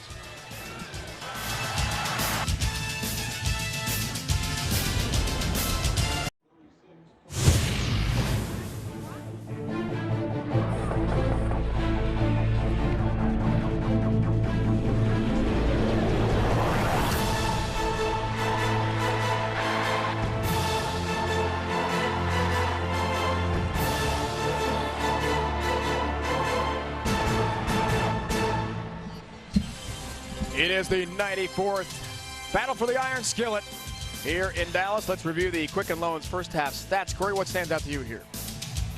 Oh, the penalties by SMU. I mean, the one thing that's not even on here, you see the 8 first downs, 19 3-and-outs this year, 4 today. Puts too much pressure on your defense. If you go 3 and out and you put them right back on the field, they don't even have time to get a cup of Gatorade. So you got to be able to maintain some drives, and that's why I said at the beginning of the game, you got to run the ball some, if nothing more, than to save your defense some breath. Has not happened very often this year, but Cody Rademacher will kick off. Coming to the game, man, 81 carries for 86 yards. Wow. Think about that for a minute. Catalan and Hicks are deep. B.J. Catalan retreating in his end zone, takes a knee for a touchback. Let's go back down to Lauren Gardner. Well, Corey, you mentioned those penalties that were costly for SMU, and that's exactly what Coach Mason spoke with me about. He told his team we're beating ourselves. It's the penalties, it's the mistakes, but overall he said he saw a lot of bright spots in this first half despite being shut out, Dave. Well, I agree with you, Lauren. I mean, there were some bright spots, and I agree with Coach Mason, but those bright spots are negated with what he told you. When you have those unforced errors, and in the second half, I think the number one thing they've got to be able to do is they got to convert and finish in the red zone. So they got to get the ball back and give their defense a chance by running it a little bit. SMU has not scored a point in the first quarter or the third quarter all year. Catalan with Boykin to begin the second half. Slonina was hit hard. Ball dislodged, Jesse Montgomery. And it's incomplete. The hit on Ty Slonina. Well, that's a good start. They're just reading the quarterback right here. And that's what you do in zone coverage. You read the drop of the quarterback and get a good solid break. And not a surprise that Greenbauer is there because of his instincts, but a nice play by Montgomery. A nice chat with Hayden yesterday. Excited to play TCU today. Chance for redemption. Boykin, Dotson brings it in. With Montgomery on coverage. Nice ball, better catch there, adjustment by Josh Dotson. Well, that's what he does, and you can see that he's very decisive off the line of scrimmage. And when you're going against a freshman, that's how you're supposed to win if you're a junior receiver. Gain of 22. Catalan looks for room left and is tripped up. Darian Wright blew that play up from his nose tackle spot. He's got one of the 2 forced fumbles on the year for SMU. Well, I guess this is a little bit of the end of that play, but he just took the center on that last play right back into the quarterback. That was an excellent job by Darian Wright. You like him, right? I do. I think he's an active player. He's a little bit undersized, and they're asking him to play over top of the center. He wins with quickness more than girth. Senior from Dayton, Texas, near Houston, 275 pounds. Second down for Boykin. Quick release. Dotson lit up. What a hit there by Montgomery. On Josh Dotson. Smackdown. And when you get a break like this,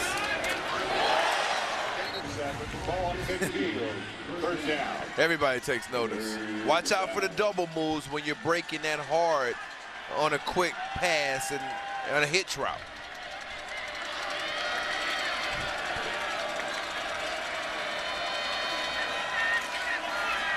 Third down.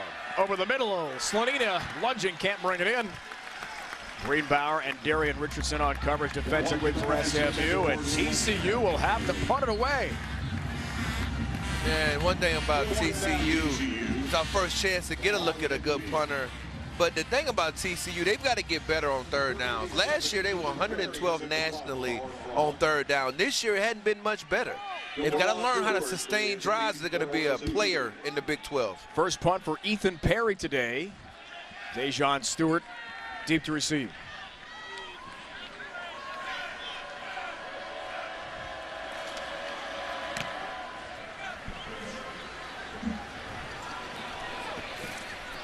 Nice TCU bounce, but it keeps rolling upfield outside the 15. Anderson on special teams downs it.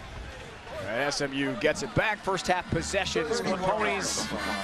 No touchdowns, but that first and goal so close when it was a 14-0 game. Showed improvement as the half went on. We already talked about the pressure you put on your defense with those 3 and outs, 3 of them early on in those first 3 drives. But again, they got better. They found something with their slot receivers late in the first half against these TCU safeties who are having to cover, and their linebackers. First down for the 4th-string walk-on. Kristich throwing. Halverson can't bring it in. Incomplete. Kevin White on coverage. A senior from Round Rock, Texas. TCU. Incomplete. And at some point, Derek Thompson, number 7, has to get involved. 4.37 speed. Guy has 114 career catches coming into the game. None today. He's got 1 actually, partner, for 24 yards end of the first half. You're right, he's not been a factor yet. Second down, here comes some heat. Down he goes again. The pressure comes. Paul Dawson, the Sam strong side linebacker, tops on the team in tackles coming in. So physical, so aggressive, loss of 8. Well, they beat Prescott Line on the blitz one-on-one. And remember, he didn't start the game today. I didn't know why, but apparently Jonathan Anderson was the choice, and he played well in the first half, and now he comes in here in the second half and making an impact early.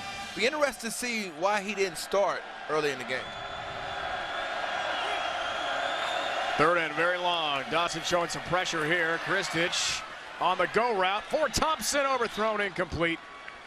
with White on coverage, step for step with Darren Thompson. And SMU will have to punt again. SMU, 4th and 18. At the 11-yard line. Number 35, Jackson Kuntz in the punt. Fifth punt of the day for Kuntz coming up. That's the 5th third and out of the game for SMU. Already 20 times that's happened this year. Kuntz from the goal line. Nice kick. Eccles Looper from his 39 retreats. Now some room for Cameron Eccles Looper. Look out! A big burst of speed. Sideline. Here he goes. Pushed out of bounds. Deep in SMU territory. No flags. Eccles Looper with a burst. Great field position, TCU. Well, watch number 32, Trevin Howard here. He's going to come into your screen and watch that block. I wish we could get a better look at it, but that's not something you just overlook. I was that excited about that block. That's right, Dave. The music can come on, but I love when I see a block like that because that gets me excited. I almost want to jump out of my hair. College football on CBS Sports Network is being brought to you by Enterprise Rent-A-Car. Pick Enterprise. We'll pick you up. By the all-new LG G3. And by Chick-fil-A. We didn't invent the chicken, just the chicken sandwich. Some incredible names from this rivalry. Sammy Baugh, Davey O'Brien, LaDainian Tomlinson, Andy Dalton, Emmanuel Sanders. And how about these running backs? LT and Eric Dickerson. Tomlinson, the legend at TCU. Dickerson here in Dallas, the all-time leading running back. All categories in SMU history. And Tomlinson was something else to tackle. Take a look right here, though, Dave. Watch him come into your screen right here. I was talking about Trevin Howard, number 32, as we run in here. Watch this first block that he gets. Missed that a little bit right there. And then you see another block by number 16. Number 6, excuse me, Kenny Ioka, and he lays out Jordan Miller. Those are two outstanding blocks. Those two guys coming to the screen. And you know what? When you play special teams like that, that carries over to your defense. Helps bring the 47-yard return for Eccles Looper. And TCU in business again. A very short field from the 14.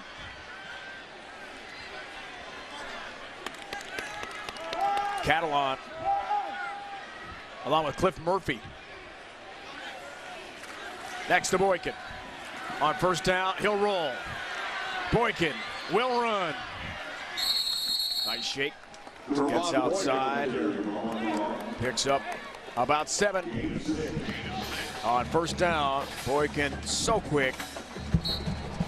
Second of the Big 12, entering this game in total offense per game, 349.5. Clint Trickett at West Virginia, 395. First in the Big 12, only better than Boykin.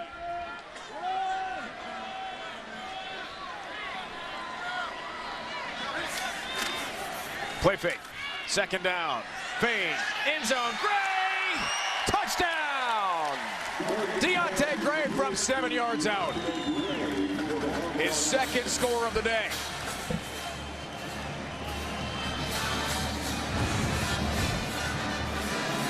Pretty simple route combination again. It's just that hitch on the outside and the corner route, and he gets the foot down. Excellent touch that time by Boykin.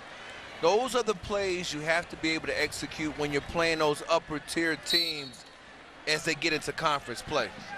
And that starts next week at home against 4th-ranked Oklahoma. Coach Stoops and the Sooners idle this week. Oberchrome extends his record. Gray's had himself an afternoon. 28-yard touchdown catch in the second quarter, and this TD grab from Boykin beginning the third. Now let's take a look at the AP Top 10 driven by Chrysler. I said earlier, Corey Chavis, Florida State, the win streak, the firestorm surrounding Jameis Winston last week, didn't play overtime whenever Clemson barely won that one. I think they lose at Raleigh today. Jacoby Brissett and NC State will upset Florida State. Wow. I'm rarely right. How about who's in here for The playoffs that come up this year for the first time. It's early. It's late September. What do you think of our picks here? I mean, well, when you look at it, Oklahoma on one, and then Florida State on one and not on the other. And I think Mississippi State, same thing, Notre Dame. I think it kind of goes to what may happen with these voters, Dave, when you think about the fact that who knows where it's going to be at the end of the year in terms of their own individual opinions. It'd be real interesting come playoff time. Overcrome kicks again. Dejon Stewart from his 4. Look out! He is steamrolled. Special teams play with Gary Patterson has always been so impressive. Case in point there by Paul Whitfield, the linebacker, drills Stewart. Well, first of all, you can't go sideways on a kickoff return. It's not designed to go sideways. Now, this is a bounce return, which means they're trying to bounce it to the left. But the thing about it is you're doing it to the field, which is the wide side of the field. And it's takes a lot longer to get over there. And with this speed on TCU's cover units, I've been impressed. Average start to the drive for SMU today. They're 17. Lemche gets the carry on first down and glides ahead for a couple. Dawson makes the play defensively. Paul Dawson, double-figure tackles in 6 of his last 9 games coming in. Had career best 17 against Kansas in Big 12 play last year.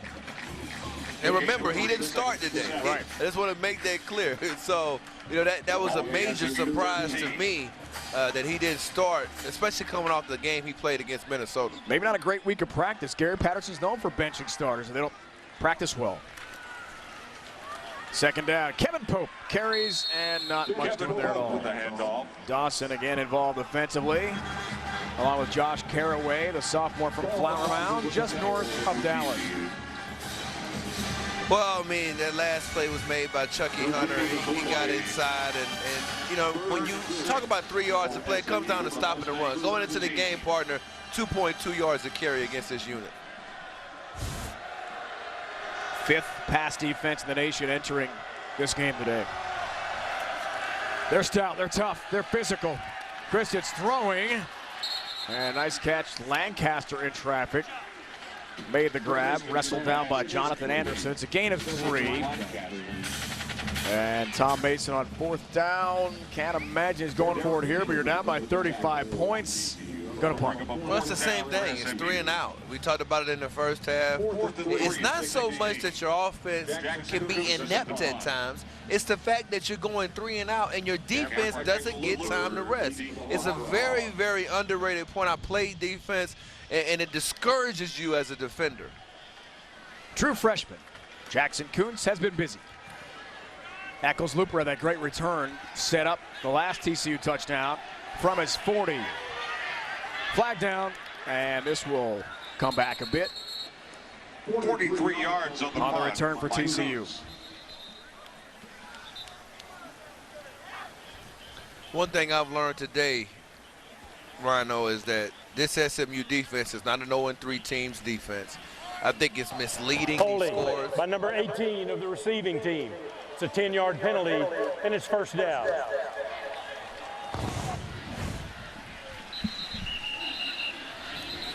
Well, you can clearly see the arms get extended away. A break in the action. We'll take 1-2. TCU up 35. Back on offense again when we return to Dallas. Time series, those old rivals. They won 56 and lost 49.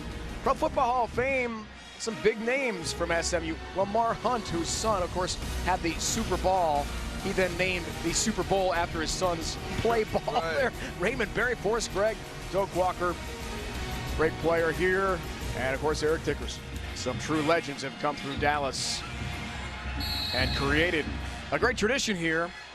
This year, they are way down. Coming off a 5-win season, lost the last week, missed out on a bowl. Aaron Green back in, play fake, Boykin, deep ball. Gray can't bring that one in. It's Richardson closest to it on coverage, incomplete. Yeah, you got to find a way to track that down if you're Horace Richardson. came off, and now he's limping. But he came off of his route and saw what they were trying to do. They were trying to run a wheel route up the sidelines, and he just lost the ball in the sun. Already in this game, Shaquille Randolph, their star cornerback, the junior from Waco, went down with a leg injury Lauren told us about. And now Horace Richardson, one of 3 Richardsons, not related, who have key roles defensively for SMU. He's shaken up. Sophomore from Everman, Texas, due south of Fort Worth.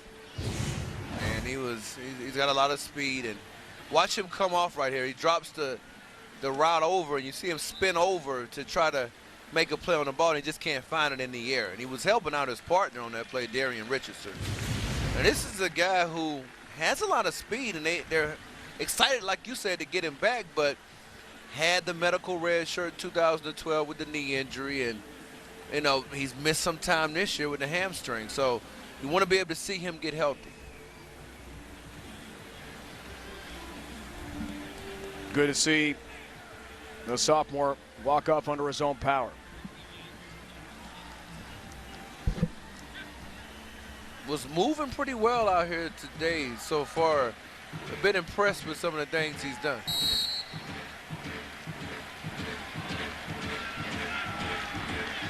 Second down. Boykin, trouble. And down he goes, manhandled up front by Mason Gentry. And Gentry's a pretty active player up front. It's just an example of him really posting number 65, Brady Foltz. He almost took him back into the run.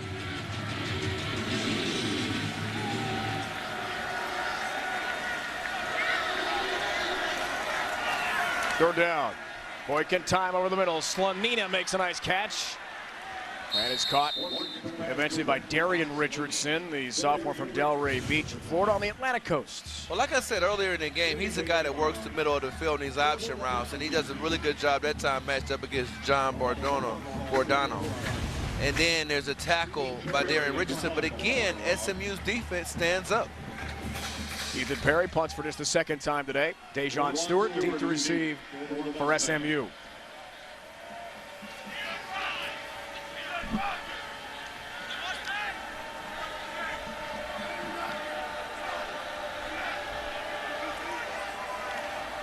Rugby style off the side of the foot for the junior from Spring Branch, Texas, north of San Antonio.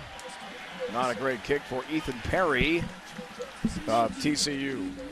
We talked about the rebuild. June Jones on September 8th, after that loss to North Texas in week 2, resigned. Had a great run here, Corey. He made SMU relevant again. They were a Conference USA powerhouse with some great players. J.J. McDermott at quarterback, Garrett Gilbert now in the practice squad of the St. Louis Rams, and Zach Line, a Vikings practice squad player. Yeah, all of those players and some of the other legends you mentioned, he kind of reinvigorated a lot of the people within or around the program, just knowing that he had been a winner at Hawaii and other places. Doral gets a carry on first down. Lunges ahead. Finished off there by Chris Hackett. Chucky Hunter involved as well. 2-yard pickup there for Doral. True freshman from Houston. He had 14 rushing touchdowns as a high school senior. And scampers off the field here in favor of Zach Line's younger brother, Prescott. What a career Zach Line had here.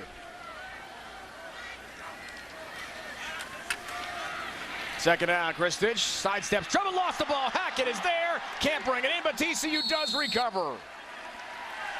And the Horned Frogs take over. Paul Dawson looks like he hopped on the loose change. And in a sudden change, TCU gets it right back. One of the things that they're doing is, he actually was getting some pressure for Tua. The ruling on the field is that the ball was fumbled and recovered by TCU. First down. And it looks like the fumble was caused by James McFarland, number 40.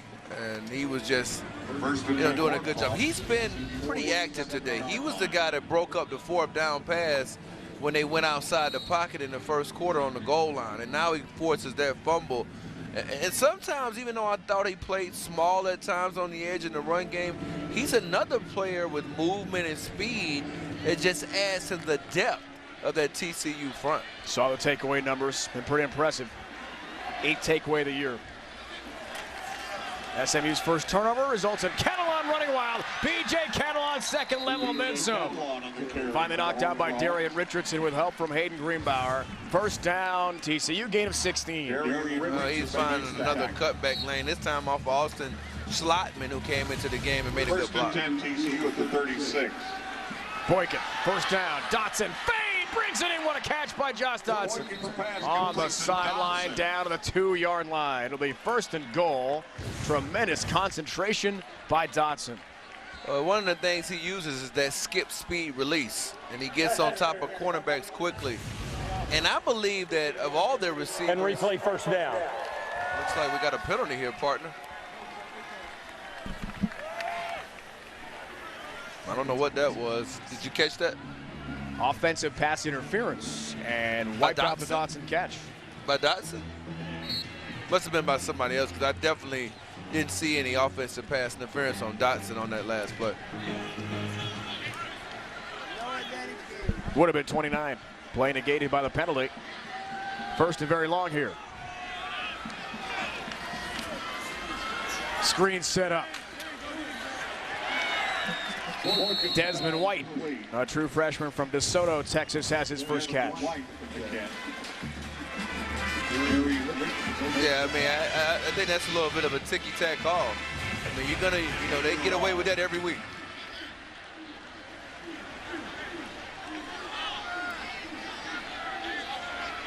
Check with me here for Boykin and his offensive coordinator, Doug Meacham, former offensive lineman at Oklahoma State. New look air raid offense for TCU. Boykin time, buys more with his feet. Boykin airs it out, deep ball, goal line, Listenby makes a great catch. Colby Listenby sliding. It's a 44-yard pickup for TCU, first and goal. Well, that's what you want to see from somebody who's getting a lot of praise as a track athlete. Can he make the low ball catches? Nice grab. Sets up first and goal. Catalon runs right, cut back, and he's pulled backwards. Good pursuit defensively.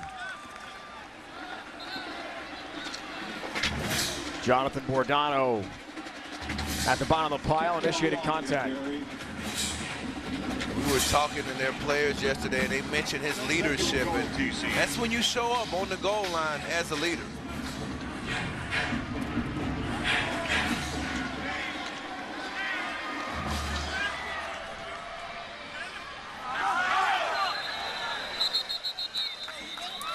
Whistles. Stop play. A false start by number 51 of the offense. It's a 5-yard penalty, and it's still second down. That's Austin Schlottman. Just gave him some credit for coming in the game earlier and making a good block. And then he got a little bit antsy on that last one. Today's Red Zone being brought to you by Verizon. See their numbers. They were a perfect 12 for 12 on the year coming in. Total Red Zone scores. 2 games. Second and goal. Boykin, end zone, Dotson, touchdown! 6 yards out, Josh Dotson. Yeah, well, this is just what they call a spin dig, where they're actually isolating him one-on-one with the corner by taking up number 22, Hayden Greenbauer, and that's the square end router. That's what the form of the dig is. And it's an excellent throw into a tight window by Boykin.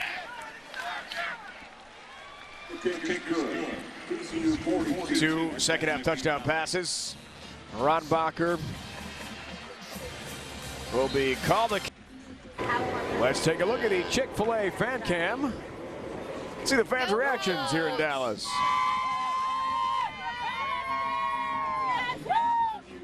Great atmosphere here. Love the hill, south end zone. Lauren told us about early in the broadcast.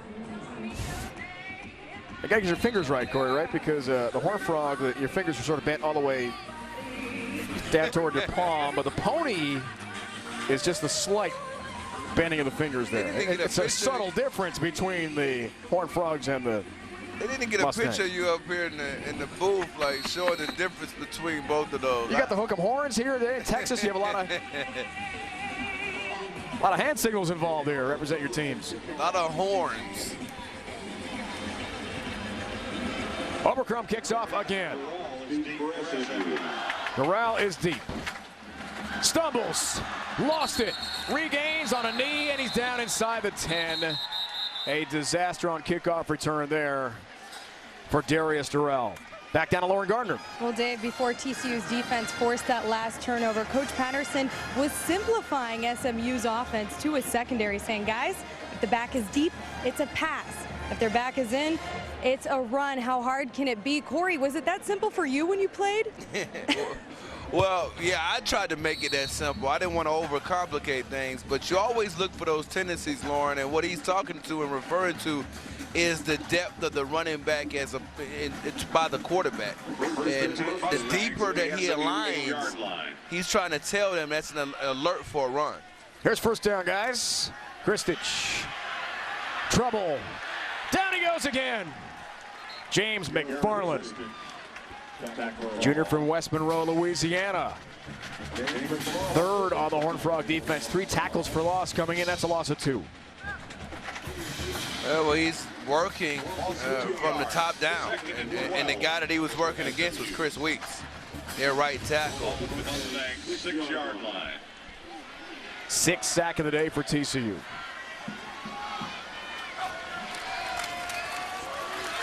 Durrell runs left and into trouble again. Derek Kindred, junior from San Antonio.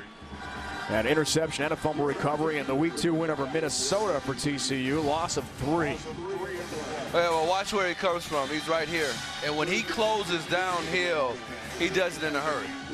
And I think that's the thing about him. He can fill the alley. That's called filling the alley when you come down and do it with that much energy. Big reason why he's one of their better players. SMU 1 for 10. Third down conversions from his end zone. Flirting with danger. Gets the pass off to Joseph, and he's knocked out of bounds on a wild ad-lib play there. Kevin White made the play defensively. That is a gain of 10.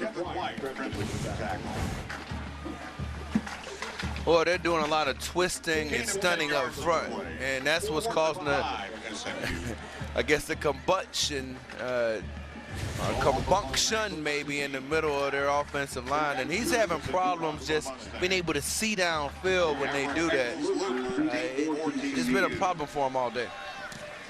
Kuntz punts. That goes Looper. Fair caught at the 44. 43 yards on the puck. TCU has been all over Kristich with 6 sacks. He's been rushed. That's been the case all year, Corey. 27 times in now 4 games, SMU quarterbacks have been sacked. Well, they're doing it in a number of different ways today. I talked the last time about how they were twisting, but they've won some just one-on-one. This is an example of that, late in the down by McFarland.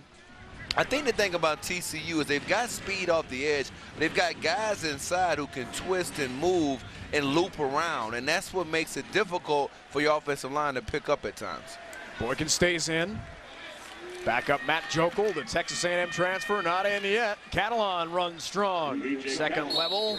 Hayden Greenbauer comes up and makes the stop. Greenbauer told us yesterday he found out text message from teammates on September 8th because he was in a class that June Jones had resigned. He never got a chance to speak with a coach who recruited him, and Hayden very close to June Jones. June was out by the time they got to the office. Happened pretty quickly. Catalan with bodies flying all over him. Lunges forward. Stopped by Bordano. Catalan on the carry. Tough times here in Dallas at SMU. Well, take a look right here, though. This is your man. Well, a little bit too big there. Look at number 1 right here and watch how he flies in. He jumped over the block. by Murphy, and I tell you what, that's the effort you need when you're down by this much. Jonathan Yinga, he's athletic, right? No question about that. On first down, Boykin, deep ball, juggled, and out of bounds, incomplete. Emmanuel Porter, the true freshman wide receiver, trying to bring it in on the go route. We were talking to some people around their program, and it came down to them and LSU. From Lincoln High School, a 4-star recruit. Didn't play football, Dave, until his junior year in high school. So he's coming along and developing at a pretty fast rate. Yet another TCU weapon. True freshman at 6'4", 190. 2 career catches so far for him. Here's second down. Boykin throwing. Short gain of the play. Jordan Moore, the junior from Atlanta, another track and field star on the TCU campus. Gain of 7 there. TCU third down.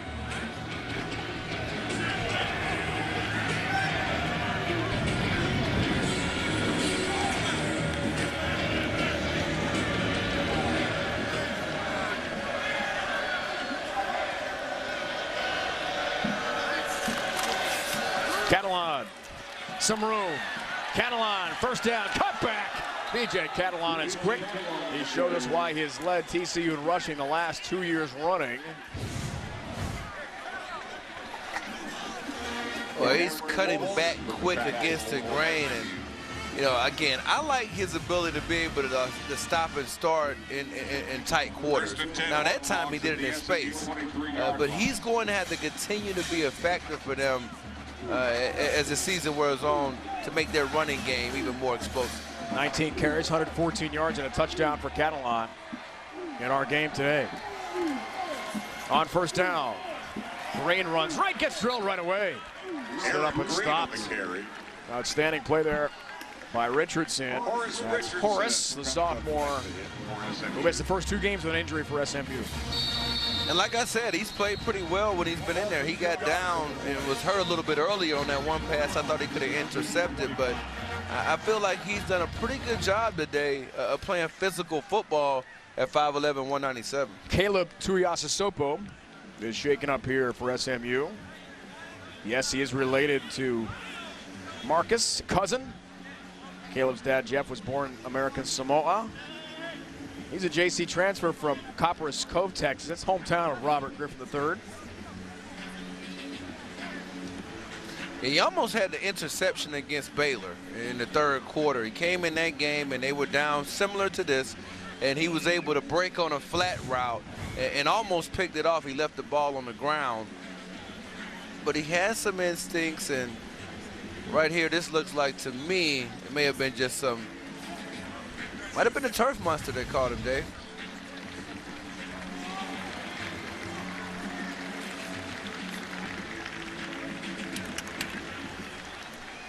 Cousin Marcus played at Washington. Exciting player to watch back in his day. Was drafted by the Oakland Raiders. Pretty famous name in college football and the NFL.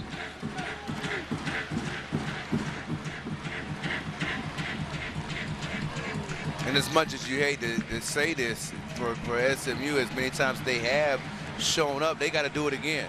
I mean, right now it's 2nd down and 12. They're in a pretty good situation. That's where you want to be as a defensive coordinator. They got to try to get a stop again. Boykin on 2nd down. Little pressure, throws over the middle, brought in again. Porter. David Porter makes the catch, and he's down to the 10-yard line. Porter, the senior from DeSoto, Texas, here in the Metroplex area. Leading active receiver for TCU with 45 catches coming in this game today. 8 career touchdowns. That's tops on the active roster as well. Yet another receiver Boykin can go to. He's got a lot of targets. First down. Quick screen play. White brings it in and lunges. Touchdown! Desmond White. First career score for the true freshman from DeSoto, Texas. But it's the same touchdown you saw earlier. A little bit different because it's more of a bubble screen. And then that's just his ability to be electric and cut back. And that's what you got to have. If you're going to be in these number 3 slot positions in the Big 12, you got to be able to catch the football and make people miss his space. And he's jittery, as is Deontay Gray. Another PAT for Jaden Oberchrome, the junior from Arlington. White, we talked about it a moment ago after Porter made his catch, partner. This team has got an arsenal of receivers and speed. And Gary Patterson knows it, recruits a lot of guys from the track and field team like Cameron Eccles-Looper, All-American track and field at TCU. Jordan Moore, also hurdles, All-American track and field. Colby Listenby, we talked about the 10-1-200 he runs. He's the fastest athlete on the TCU campus, any sport, anytime. Coach P has got some wheels to work with. Well, you like this team coming into the game, and a big reason why were those track all-stars. And, you know, I'm always a little skeptical because, you know, I want to see if it can translate to the field. For those guys, it has its spots. I personally think their best receiver is Josh Dotson, who's physical, understands how to get open. But I do think Listenby is showing some things today, as well as some of these other guys. But for me, you wanted to know whether or not they were on the level. Some of these other teams, Texas A&M, and the other teams that SMU has played, Baylor, I believe they are from what I've seen today. Stewart receives the kick. Ryan DiNucci is kicking off here, giving Oberchrome a rest. He's been pretty busy for TCU. And SMU gets it back. Are they as good as you thought they were? I guess is my question for you, Dave.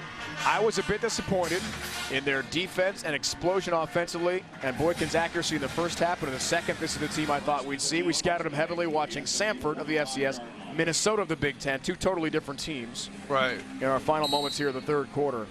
But I believe Coach Patterson has got all the tools to compete for the Big 12 championship. We will see next week, huge showdown in Fort Worth against 4th-ranked Oklahoma. Well, Fort Worth, they are coming to them. Kristen stays in the game. Now the run play on first down, not much at all. Casey Lemche, the junior from Katy, Texas, gets rung up.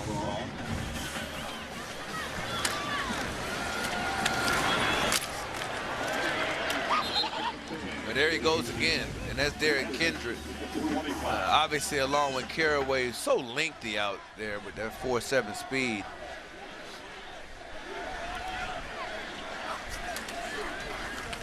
Second down, ball knocked down and incomplete. Lots of pressure coming. Terrell Lathan was in the neighborhood. Yeah, we talked a little bit earlier. He made a play. It's been so long. There's been so many guys trading up and making plays. They're trying to get the bubble screen that time to Deion Sanders Jr. And Lathan makes another play. Maybe the most upside of all of these TCU quick, fast, and athletic defensive ends. SMU 1 for 11. Third down conversions, and Nelson sticks route. First catch of the day for Steven Nelson, the senior from Beaverton, Oregon. Right outside Portland. 49-zip. TCU leads SMU, the battle for the Iron Skillet, 2014. You're watching American Athletic Conference football on CBS Sports Network, the 24-hour home of CBS Sports.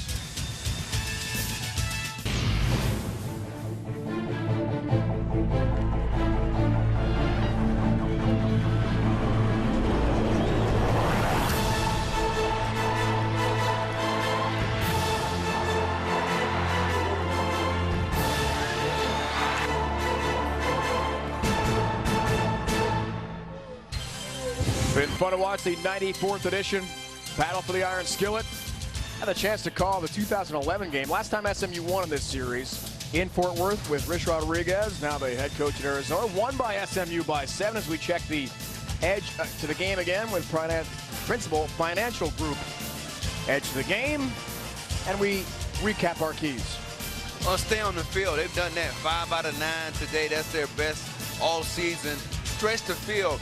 5 plays of 20-plus yards for Boykin, but he has connected some down the field. With the car get going, talking about SMU's running game, it has it. Only 26 yards rushing on the afternoon. Beginning the 4th, here's Pope. Strong play up the middle. Knocked down by Marcus Mallett. TCU has won 12 of the last 14 head-to-head with their Metroplex rivals. Exciting game back in Fort Worth in 2011. J.J. McDermott had some great talent. June Jones was loaded with receivers on those teams. Pope again, delay handoff. Kevin Pope navigates traffic up the middle. Knocked down shy midfield. Well, they didn't really give him a lot of touches early in the game, and I think that's one of the things that I was a little disappointed in. He only got 3 carries, I believe, through the 3rd quarter. And those now he's gotten 2 here in the 4th. But I thought he would have seen the ball more. I thought he ran the ball well enough against Texas A&M to see it a little bit more. 3rd down. Prescott line this time. Drives the legs forward, pushes the pile. He needs the 49. The spot looks a little bit shy by about half a yard. You're down by 49. I can't imagine Tom Mason would punt here. Well, you got to take advantage of the 245 pounds and the 255 pounds you have inside. You got to run it up the gut. You got to tell Taylor Lasecki and Evan Brown and some of these guys to clear some holes. So they go for on 4th down. Prescott line. Tua tries to drag him down from behind, but Prescott gets the necessary yards to move the chains for SMU. Gain of 2. Well, they got a chance to stop it here. You can see that he stops him in the backfield, but Line's lower body strength enabled him to keep his legs churning to pick up the 1st down. So that was an excellent effort run by Line. Kristich. Deion Sanders Jr. cannot make the catch. Son of the legendary defensive back, return man, and of course, baseball star Deion Sanders. Only 16 times inside TCU territory all game. And still no touchdowns. They scored 1 touchdown all year. Just getting a TD would mean a lot, I think, to SMU at this point. Some pressure, Kristich over the middle. Sanders climbs the ladder and can't bring it in. Good coverage by Nick Orr, true freshman from DeSoto, Texas, for TCU.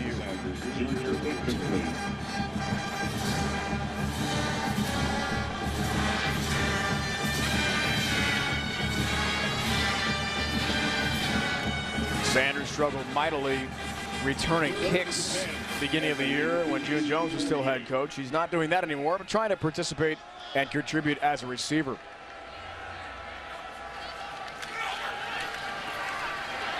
Third down, pressure comes, and down he goes again. 7th sack of the game for the TCU defense, all over Kristich. Josh Carraway led the charge. Tevin Lawson 2. Lawson 3 on the play. Yeah, well, those are those stunts that you've been seeing all day between the 2 defensive tackles. And what I mean by that is they're twisted. And that time they brought in Tevin Lawson, and he's twisting with number 97, Chris Bradley.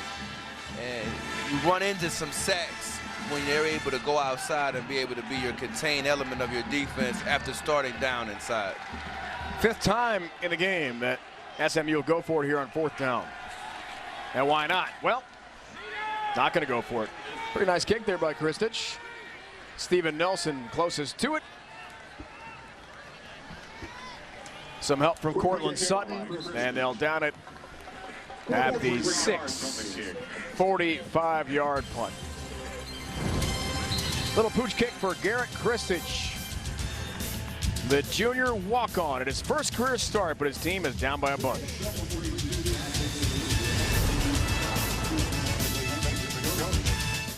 Let's take a look at some of the best defenses ever to take a college football field. How about Barry Switzer in Oklahoma at 86? 5 shutouts, led the nation all 4 major defensive categories. Gene Stallings, Alabama, 92 national champs, led the league in points against the SEC and kept the defending national champs Miami out of the end zone. Perfect season. Larry Coker's 0-1 Canes, pretty good as well. Under Gary Patterson, defense has always been such a big key.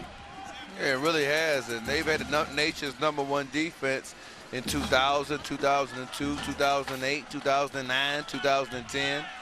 That's what they do here at TCU, and it's because of his importance in that. Matt Jokel into the game for the first time as quarterback hands to Aaron Green, who's got a nice hole. Green still going. Cut back. Big pickup. A block. Green trucks out over the 45-yard line, close to the 47, give him 41 yards for TCU.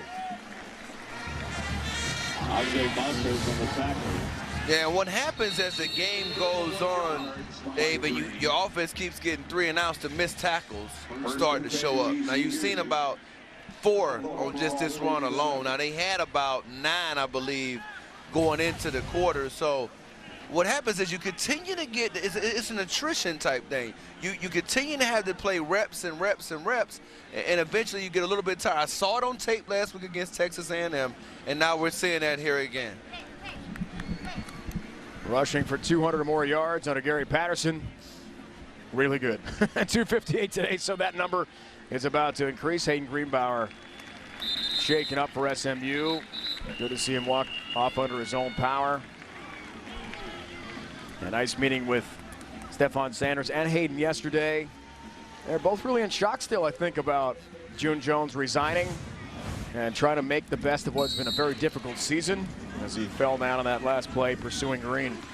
So Matt Jokel takes over here, the Texas A&M transfer, the one famous start last year against Rice when Johnny Manziel was suspended for the first half in College Station. His only career start. Still, sideline route. Listenby can't bring it in, incomplete. Gary Patterson told us that in the preseason, Matt Jokel and Trevon Boykin were head-to-head, almost dead even through the last week of camp. It was 1A and 1B, but Boykin separated himself, and he's been fantastic so far. He has, and for Jokel, he's been a good mentor for him because he's been around some programs, and I believe that him being here has helped Boykin become a better quarterback. Another injured SMU player. Been a rough day for them. You can't argue about Boykin winning the job. 280 passing yards today, 62 rushing yards, and 6 total touchdowns, 4 TD passes, 2 rushing scores for Trevon Boykin. And if he keeps playing like that, and you've been a big proponent of just, you know, seeing how these games develop as the year goes on, I believe that he can kind of maybe make his little bit of a run in terms of getting some talk, because the numbers he's been putting up so far this year are comparable with a lot of the top quarterbacks in their conference.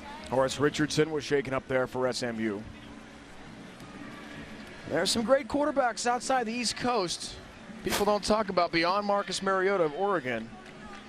Trevon Boykin is going to turn some heads this year. I'm confident of that. Look at these stats today. 6 touchdowns. He may overtake West Virginia's Clint Trickett for total yards. Tops the Big 12 after this day. Man, Clint Trickett's been playing some ball. Dangerous. So you're right about that. So is Connor Halliday out at Washington State. Their second out. Jokel throws on the slant, brought in by White. Got a touchdown catch already in this game. Desmond White.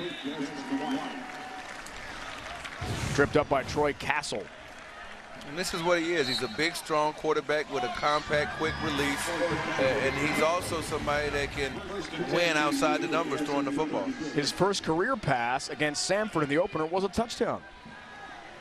Also had a pick that day for TCU. He and Boykin very close. Trevon has said that throughout the competition, that never changed. They were buddies, helping each other. First down, Jokel will throw. Sideline route, Listenby with a great speed. Knocked out of bounds by Jesse Montgomery. And I think that's the difference. You know, I just talked about the outside, the numbers. Look at this throw, the anticipation. you know, giving Listenby a chance to come out of his break, and the ball's already on the way. And that's what you saw from him on that pass. It's called anticipation. He has better anticipation to me than Boykin. Gain of 13. Pass over the middle is brought in. Charlie Reed makes his first catch of the day. Gain of 11. A lot of guys getting action here for TCU. Kyle Hicks joins Jokel in the backfield here, first down. Hicks runs. Bounces off tacklers, still on his feet. Lunging forward, nice second and third effort. And a gain of 2 there for Kyle Hicks, the redshirt freshman from Arlington. Coaches told us this week, good ball skills slasher. At 33 yards against Samford, one of the 4 running backs TCU will throw at the opposition this year.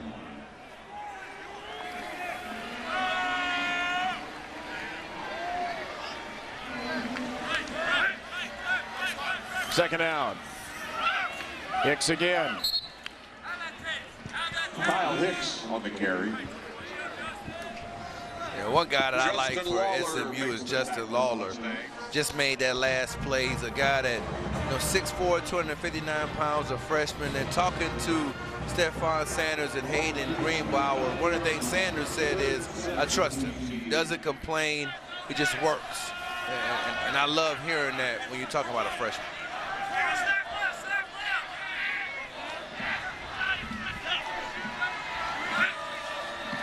Third down for Jokel.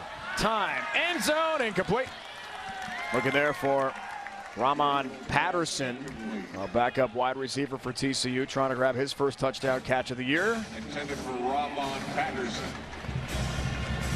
I really think that if you're going to go to an offense that's predicated on pace and execution, that, you know, Boykin is the better choice over Jokel. But I do think Jokel has some things within his game that lend itself to maybe getting some looks at the NFL level when it comes down to pro days and postseason workouts.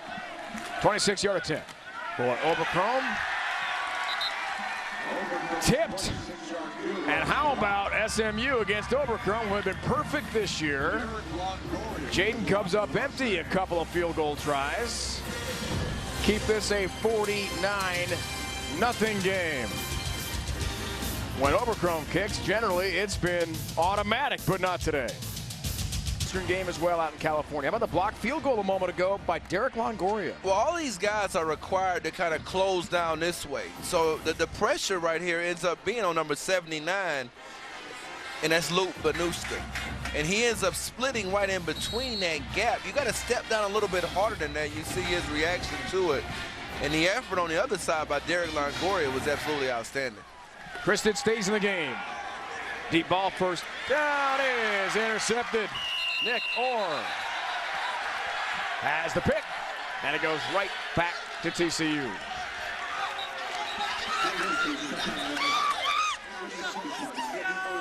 Well, I was wondering a little bit about what was going on the outside numbers, and you're going to see number 16, Cortland Sutton.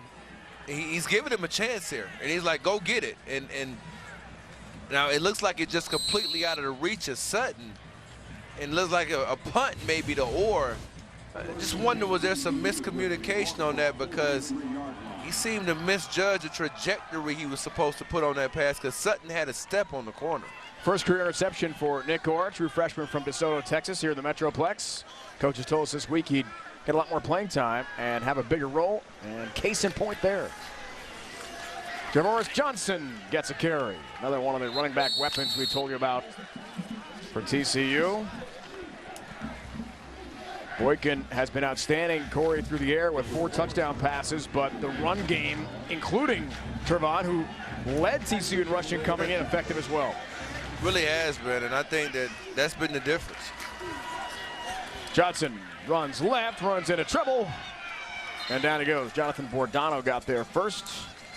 An effective play defensively for a loss for SMU. Loss of 4. Johnson, the redshirt freshman from Houston. Trevoris was ranked 7th his high school class, best running back in Texas, 45th in the nation. So another potential future star in Fort Worth.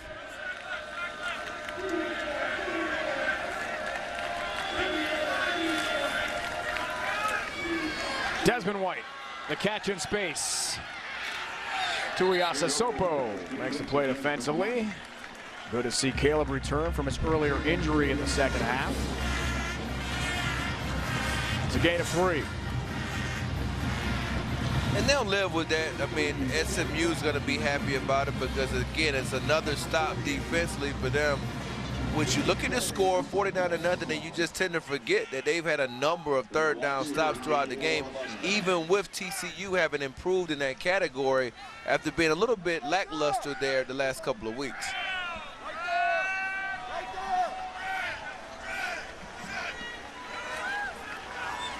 Third punt of the day for Ethan Perry. Stewart indicates for the fair catch, grabs it at the 11. SMU back on offense, trying for something. Maybe a touchdown, create some momentum. They need that. It's time for today's Play the Game, brought to you by Miller Lite. Early and often, Trevon Boykin. 2 rushing touchdowns, 62 yards on the ground. Second play from scrimmage really got it going, Corey, for TCU. It's a great play because they had him really dead to rights in the pocket, and Yinga couldn't make the sack. And when you end up letting him get out in space, I mean, it's a speed game there. And he's a speed merchant. And those numbers, I mean, they kind of just really justify all the praise we've given him today because he's played a very, very solid football game, and he's brought some energy to their team.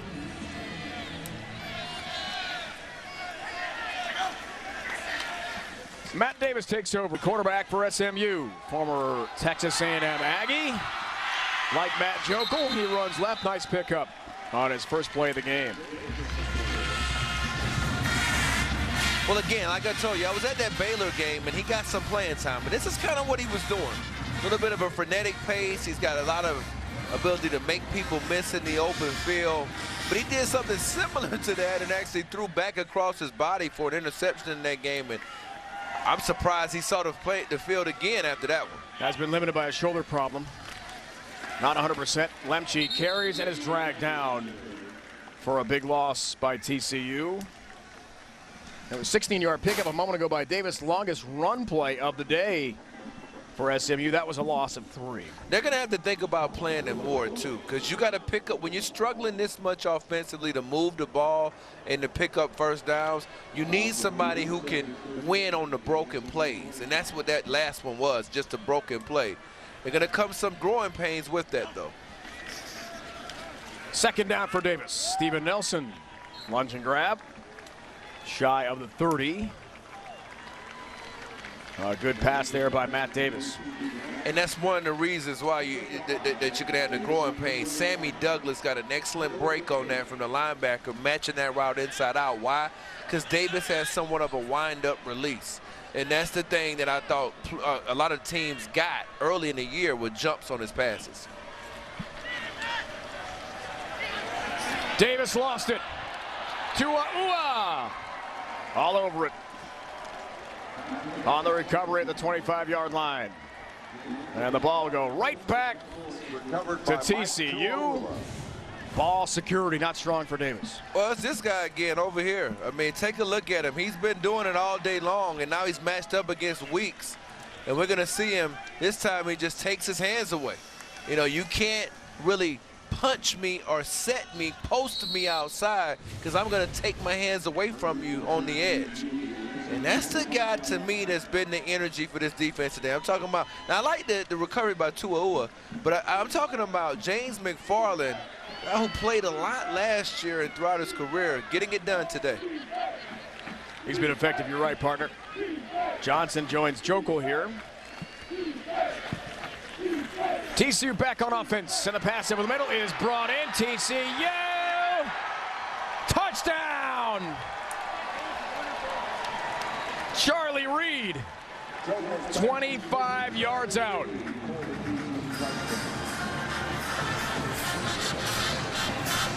And all I can tell you is don't forget about Matt Castle and his story and how he got from USC. Didn't play much there, had an excellent pro day workout. The New England Patriots saw him in that pro day, and then he got an opportunity in the NFL. Now he's a starter, or was, for the Minnesota Vikings and a Pro Bowler.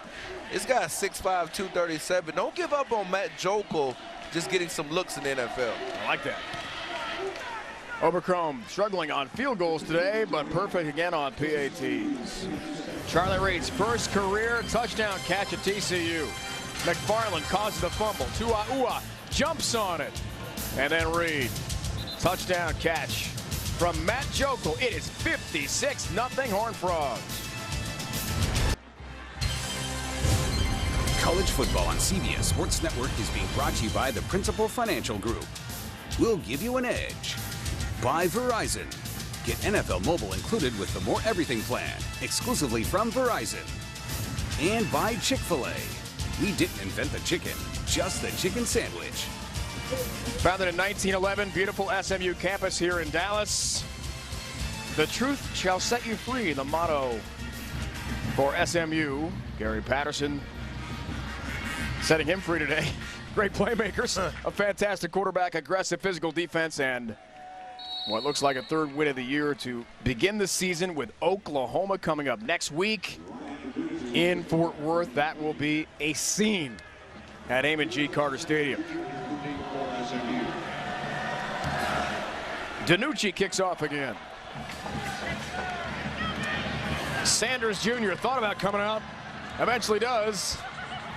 And stiff arm outside the 20-yard line. Back down to Lauren Gardner. Well, Corey, you made that comparison of Matt Castle to Matt Jokel, and you know what? He does plan on taking the LSATs and going to law school if the NFL doesn't work out. But the offensive coordinator, Doug Meacham, told us that he has had a tremendous impact on Boykin, helping him transition into this air raid offense that he came from at A&M, guys. I'll tell you what, LG, I mean, you don't know what's going to happen. But, I mean, I've seen crazier things happen. And we'll get into it even a little bit more after this play of some of the quarterbacks in there, how they got to the NFL. Davis stays in the game for SMU. Luke Seeker, junior from Austin, first carry of the game. He had 2 carries, 7 yards coming in. I like that Matt Castle comparison. Jokel at A&M and at TCU, unless Boykin gets hurt, will not get a lot of snaps. Right. But the scouts know about him, right? I think so. I mean, you know, what he's done is when he's performed on the field the last couple of years, he's gotten it done. Seeker carries again after the gain of 7 on first down and does have a first down run here. Pick up a 4. Gary Patterson told us this week that, yes, the quarterback battle went neck and neck between Jokel and Boykin in the preseason, but he said, look, it's a long season. We're expecting to play 12 games, regular season, Big 12, of course a bowl game, maybe even bigger than that. Seeker carries, and he's decked after a short gain. He might need 2 quarterbacks because look at the schedule coming up for TCU. 4th-ranked Oklahoma is next, followed by Baylor and Waco. Oklahoma State, all are ranked in the top 25. Tell you what, those next 3 opponents, you're going to find out a lot about this offense. And I did find out something, because I think SMU played them well at times, but, man, you talk about some defensive linemen. He's got some very good defensive linemen to go against the next couple of weeks. Seeker glides through traffic, gets to the 39. Been a long time since SMU was shut out at home. 1999, 20-0 against, ironically enough, Hawaii. Wow. Program, of course, June Jones, all-time leading wins at Hawaii, 70+ in the Sugar Bowl berth with Cole Brennan several years ago. Well, take a shot to Shelby Walker or Deion Sanders Jr. Give one of these guys a chance to make a play down the field. Instead, it's a run play. Prescott line barges ahead and gets to about the 42. That's shy of the marker. Boy, last thing I want to do coming off the tough losses to Baylor, North Texas, Texas A&M is get shut out at home for the first time since '99. Well, it's no embarrassment against this defense, though. I think this defense is better than those other defenses. And I never had any questions when you were talking about TCU when it came to their defense. I just had some questions about that offense. I think you still do. I'm just hearing that in your voice, partner. Fourth down, going to go for on Davis. Hands off. Prescott line. Gets physical. Lowers the shoulder and gets the first down for SMU. Well, this is line and what he can do.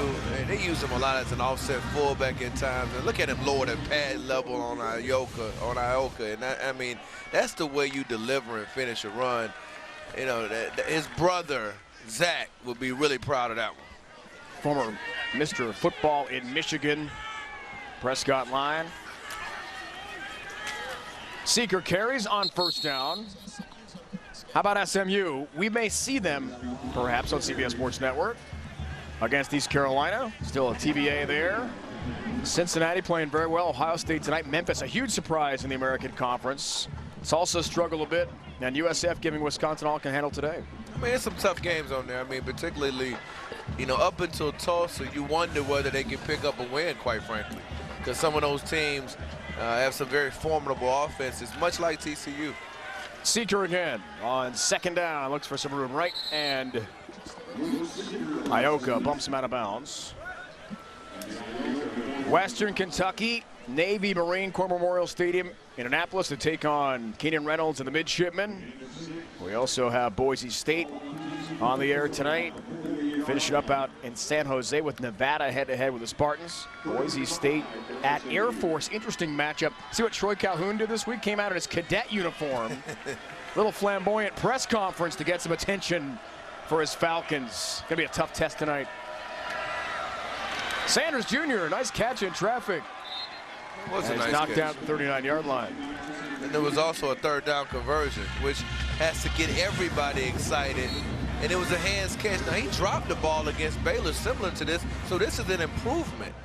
Had a 58-yard kickoff return that he almost took to the house in that game. And, you know, I think that aside from the game against North Texas, shows some stuff.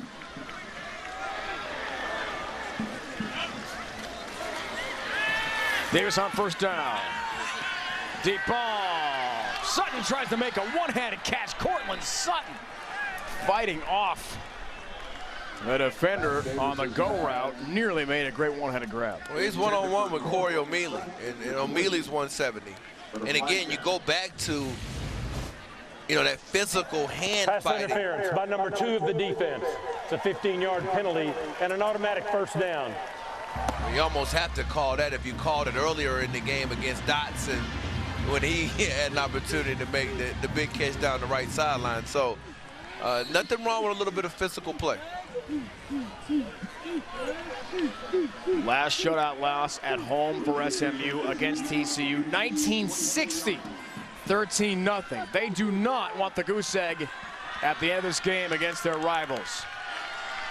First down, Seeker. Ioka came up and thumped him. Largest margin of victory in this rivalry had been 55 points, a 2,062-7 win for TCU. And that year scoring 62, the most points in the series. Heading into this one today, Davis looking for some points. Matt Davis makes some nice moves in the open field and gets down to the 14. I don't think you can discount what he's done here late in the game. He's provided a little bit of a spark with the legs, and you got to just live through these passing pains that you'll get with him because he has as strong an arm as any quarterback on their roster. I think they're going to have to make a decision based on what I've seen here late in the game to maybe give him more reps moving forward.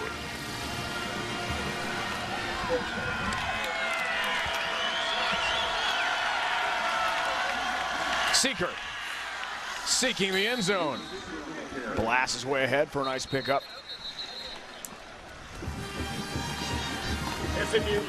Timeout called by SMU and Tom Mason. Wants to take his time here, try to get some points, anything for some positive momentum with the opener at ranked East Carolina next week. First time since 08, East Carolina's been ranked in the top 25. Shane Garden, Justin Hardy, great combo for the Pirates. First of 4 games on CBS Sports Network today and tonight. We told you about Western Kentucky Navy coming up next. Boise State in the Springs at the Air Force Academy against the Falcons. We'll wrap it up with Nevada and San Jose State in the Mountain West. Great football today and tonight on CBS Sports Network. Quadruple header. And it's nice, Corey, to kick off our coverage today. Although 11 a.m. local, that was too early for you. I know that. Really? And I was running at 6 o'clock in the morning? You didn't know that? Yeah. I did not know that. That's well, it's a lot you don't know. I worked out later, but it was not 6 o'clock, I'll tell you that. Oh, yeah. I got out there and ran.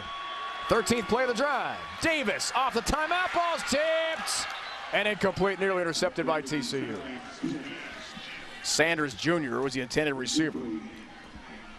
And they got to try to find a way now to maybe be a little bit creative with the route design if you're going to get into the end zone, because they're probably going to play man coverage and they're going to just force somebody to beat them one-on-one.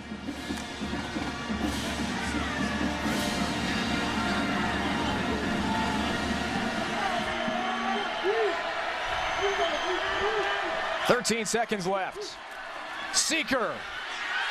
Luke Seeker. Thumped. Ioka again inside the 5. What a drive he's had, Ioka. I mean, he had that one play where he got met in the hole, and since then, he got mad about it. And they've been wanting him to step up, and the way he's played here late, it's something to build on for his game in this Horned Frogs defense. Timeout again called by Tom Mason. Do you like this partner calling the timeouts to try to get a touchdown? Down by 56? Well, you know, for me, I wonder what it accomplishes if you do score. If it's been that much of an eyesore a little bit at times in the red zone in this area of the field, you know, what do your players get from it? But this is, to me, more about Matt Davis than it is anybody else. They need Matt Davis to get a touchdown under his belt to at least propel them with some confidence with him under center moving forward. Western Kentucky Navy from Annapolis. We'll get you there as soon as our game ends here in Dallas. It's a great matchup between the Hilltoppers and the Midshipmen coming your way. 6 seconds. Davis can't get in. Tua makes the play, and it is a shutout. First home shutout since 1999 for SMU. The final again, 56-0. Gary Patterson's team wins easily over SMU. For Corey Chavis, Lauren Gardner, and the entire crew, I'm Dave Ryan saying so long. Now to Annapolis, Western Kentucky against Navy.